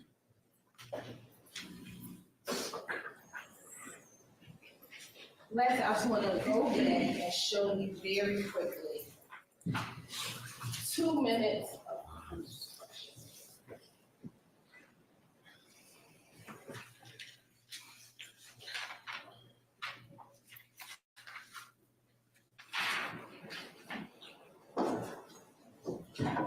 I'm gonna show you about 2 minutes and then 16 seconds within that video. Which one? This is 188P. Thank you. Starting at what? At this started 2:16. All right.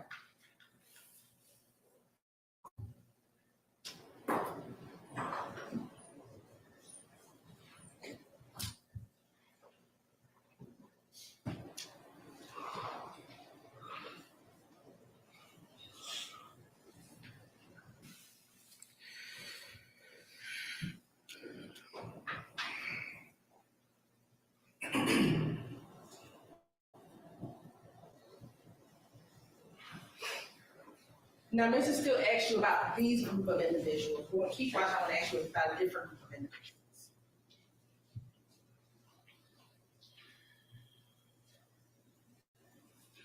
Now, this one, do you know what it is that they're staring at or why they stopped? I didn't know they had stopped.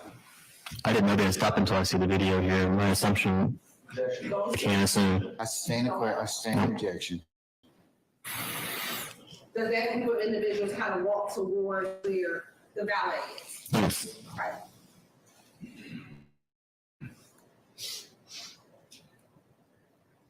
Do you see another individual walking towards the mall, still looking back at the direction that you're looking at? I do. Where's he, the direction of the valet?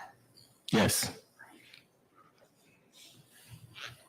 Now, when you were in the mall and the yelling was kind of going on, did you notice that other people saw you all or turned around and paid attention to what was going on? I was focused on what was going on. And while outside, were you focused on anyone else except for what was going on? Yeah. Okay. And I want to go back to 42 seconds within the video.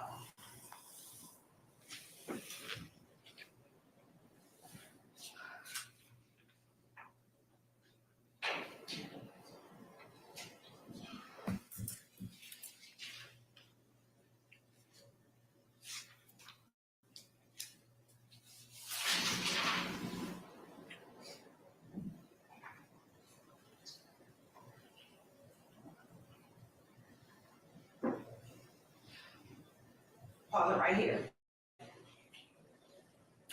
You can back it just slightly.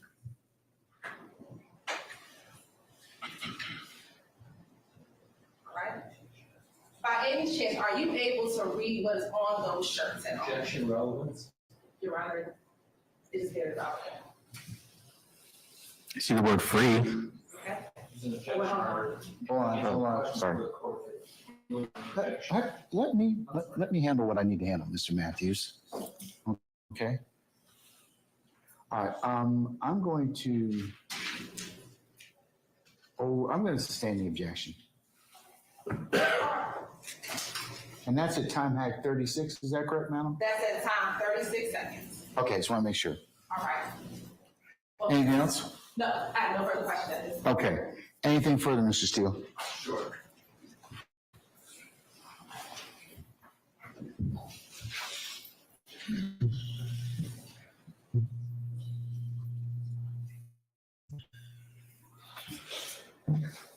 Do you remember that your written statement that the honorable prosecutor showed to you, I think it's in your hand, was the next day? I don't recall. It was after, because the officer was still there taking the report. I didn't go to Dunwoody and bring this to them later. It was the next day being just July 8th, 2015. Do you remember that? No. Okay.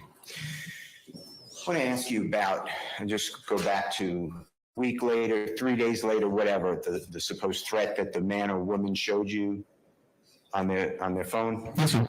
You're not saying in any way that Jeffrey Williams had anything to do with that, are you? I'm not saying it was him, no. Okay. And then, did anyone come back to the mall?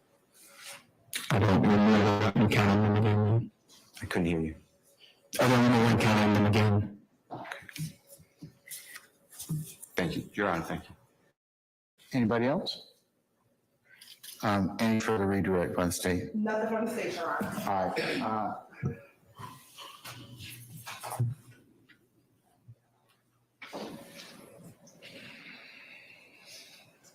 Councilors, at this time, may we excuse Officer May, permanently or temporarily?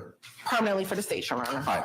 Officer May, thank you for your patience with us. I'm going to go ahead and permanently excuse you as a witness. You're free to go about your usual duties and avocation.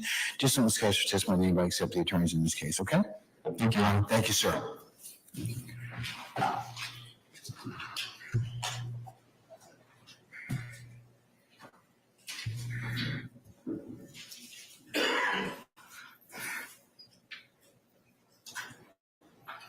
All right, ladies and gentlemen, the hour is almost 5 minutes of 6 on Friday. How about we go ahead and let you recess for the weekend? Any objections? Okay, all right. Hearing none, ladies and gentlemen, I'm going to go ahead and recess you all for the week at this point in time. Let's go ahead and go through your favorite things, the ad nauseam admonitions, okay? You'll be home this weekend, you've heard a little bit of testimony. Would it be okay for your family and friends to come over and say, hey, I've seen you on TV, I've seen you, I've heard about this. What do you think about it? Can you talk to them about it? Yeah. All right. Can you call one another up or text each other this weekend and go, hey, what do you think about such and such? No. I didn't hear a resounding. Let's ask that again. So can you text one another over the weekend? Judge laying down the ground. Right. Can you look up anything on any social media platform in regards to this case? All right. How about some, you go on any of the reference materials on any one of the reference sites and to maybe bolster your understanding about what you've heard here in court. You gonna do that? No. All right. How about phone a friend? No. Call an attorney? No. All right. Even if your family begs you to kind of talk with them about this, are you going to do that? No. Okay. All right. Ladies and gentlemen, we appreciate you so much adhering to these ad nauseam admonitions. As I've mentioned to you countless times before, they ensure a fair trial, just trial, lawful trial as to all sides. So that's what I told you that they're that important. So we appreciate you adhering to those and continuing to adhere to those. So it didn't lost on any one of us here. So we appreciate that. When you leave, I need you to put your notepads in the basket. Ms. O'Mana will secure those, and we'll get those back first thing on Monday. All right. Go ahead and take a juror sticker for your use on Monday morning, and Is everybody okay with notepads so far? Did they give you any more? You good so far? Okay, how about writing utensils? All right, you good on that? How about juror stickers? Okay, you good on everything's good, all right. Okay, ladies and gentlemen,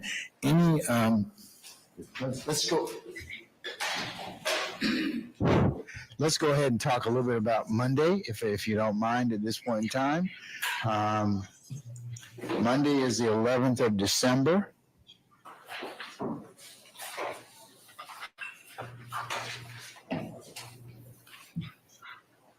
And ladies and gentlemen, if I could get you to be here for 9 o'clock with an anticipated 9:30 start time, okay? So Monday morning, the 11th of December, this coming Monday, I'll need you all to be here for 9 o'clock. We'll start somewhere between 9 and 9:30 when all 17 of you are here, okay? All right. What ministerial questions, if any, do you have for me? Anyone? Okay, all right. Sure about that? Any positive? Okay, going once, going twice. All right. Till the next time, do you have any other questions? Ladies and gentlemen, thank you as we conclude each time. Thank you for your patience that you've given us to this point in time, and the patience you'll continue to give us upon consideration of this matter. So, unless you have any other questions for me, ladies and gentlemen, enjoy your weekend. It's probably going to be a little bit wet, but, still enjoy your time apart from us. And we'll see you on Monday morning. For what time? Okay, 9 o'clock. All right.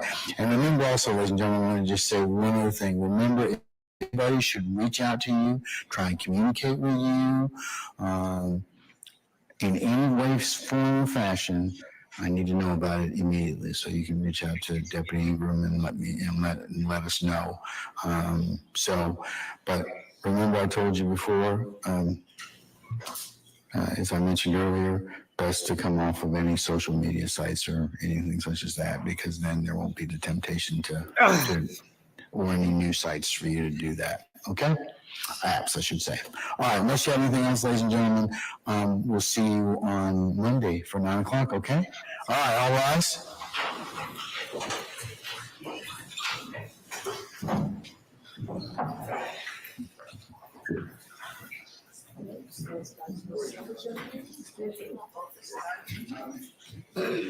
Boy, throw it tall, boy.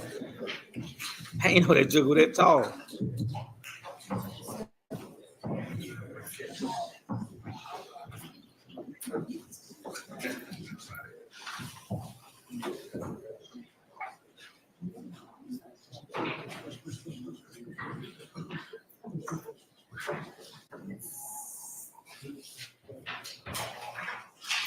All right, ladies and gentlemen, please be seated. Our jury has left us.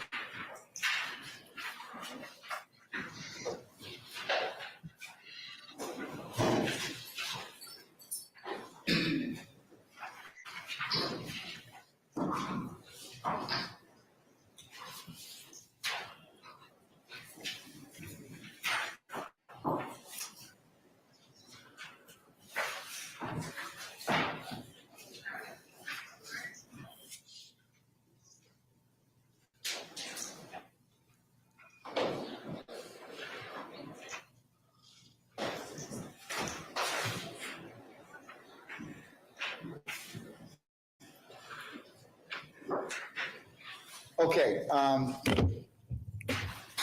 councils, any ministerial inquiry of me? Yes, Mr. Steele. I'm going to make a lot of money. I'm going to make a lot of money. The over and under is going to be great. I have two requests of the Seminole Court through as well as prosecution. Seminole Court said yesterday when I asked to get our witness list this coming week, you said wait till today. Yes, so I believe that Ms.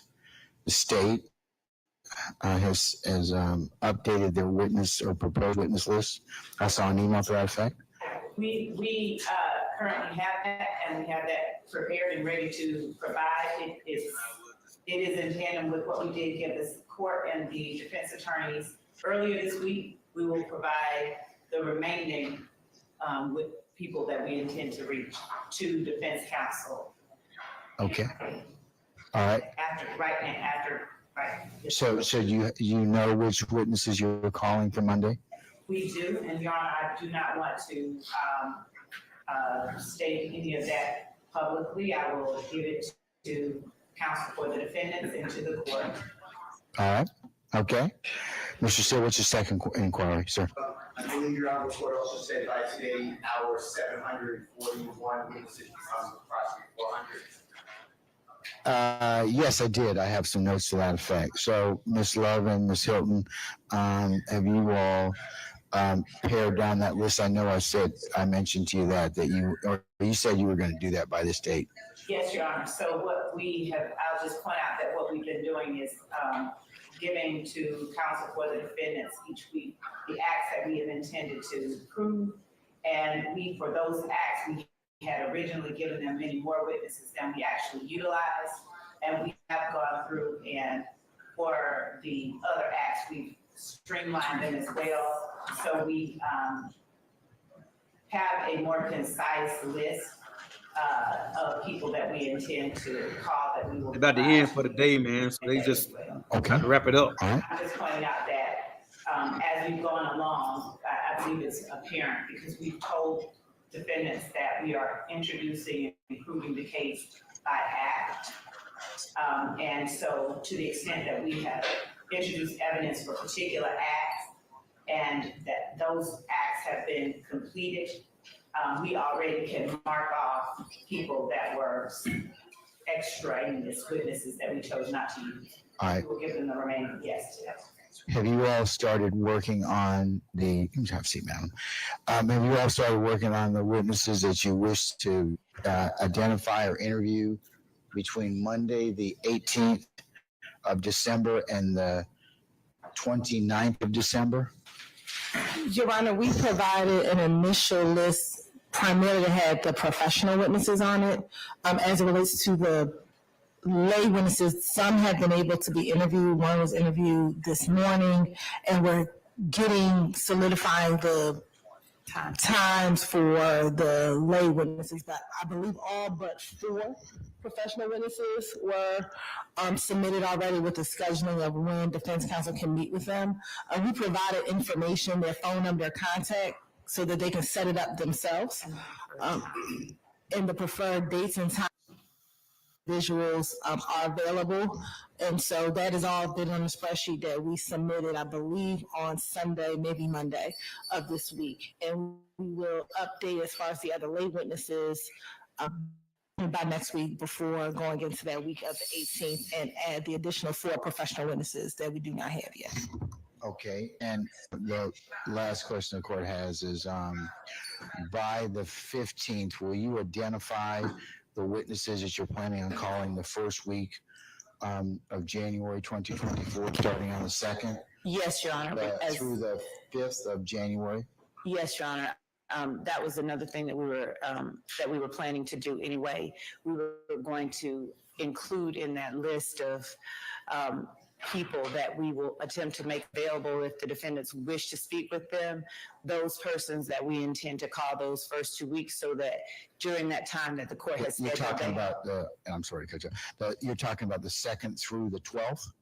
Yes. Of January 2024? Yes, the first right. 2 weeks, so that we can schedule them to speak to the defense if they wish to as well. And then as well, you all will have the 16th through the 19th to conduct any further examinations of witnesses, when I told the jurors, because that will be a down week for them as well. Yes, Your Honor. We will give that to them. Mr. Adams? Maybe I didn't understand Madam Prosecutor's answer, or maybe she didn't understand what we referenced earlier this week. I don't have she's here. The question we asked earlier this week is that we started with a proposed list of 737 or something like that. And the state had indicated they'd pare that down to 400. What Mrs. Steele asked, and what they said they would provide by this Friday, put in a list of 400. Let us know those 300 will not be called. And so what they said the other day is that by this Friday, they'll let us know, you know, and that's separate and apart from them giving us an update weekly of what's coming. But who are the 400 or who are the 300 who won't be on this? Same question. That's what was asked the other day. That's what I haven't heard enough. I understand now what Mr. Adams is asking, Your Honor. Yes, And I was actually speaking beyond that for 100. So we were actually trying to pare down further, but we can certainly give him the 400 that we have, the 300 that we've excluded. Anybody, yeah, any witnesses you excluded or otherwise are not going to call, would, if you could provide that, are you going to do that today, madam? Because that's when it was due. Yes, Judge. That's Okay. We're, All right. and to be clear, we'll give them the ones that we are, the 400 we intend to call, and then they can see that, you know, which ones on that 700 are not included on those. Okay. All right. A lot of Anyone people. else? Okay, another bit of housekeeping. Has the state tendered an order on Detective Belknap? That was due on the 4th. I believe that we did. I believe that we did, but I will make certain. Mr. Kearns? I'm pretty sure that we did.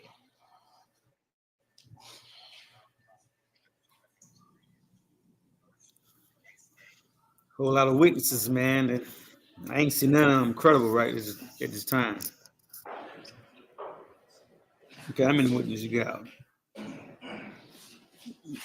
Defense tearing them apart.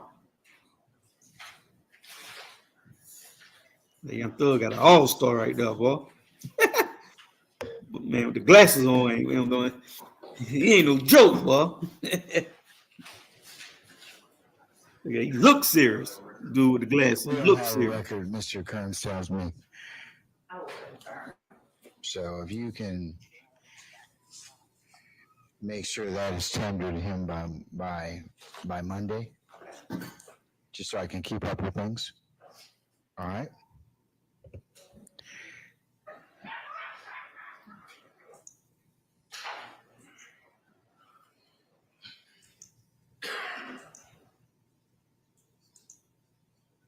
All right. Anything else, councils, at this point in time? Okay. All right. Well, listen, if there's nothing else, before you leave, if you would please come up and give your listening devices to Mr. Kearns so we can get them charged and they'll be ready for us on Monday morning. Need you all to be here before 9 o'clock so that we can promptly begin somewhere between 9 and 9:30. Okay. All right, unless you have anything else, we're in recess. Enjoy your weekend. Happy Hanukkah to all of those that celebrate. Okay. And defense has come over to get. That's it, man.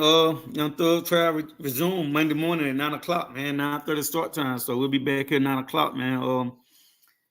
So they can call more witnesses up, man. And once again, Young Thug, you know what I'm saying, got an uphill battle, man, fighting for his life on this RICO case. But they really ain't got much evidence to try to charge him besides conspiracy.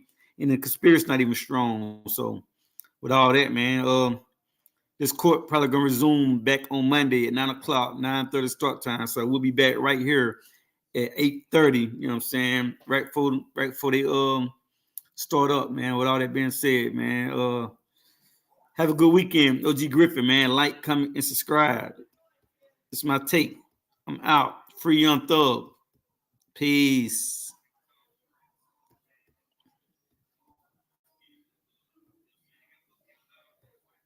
Recordings just got better. Hey, it's Dana from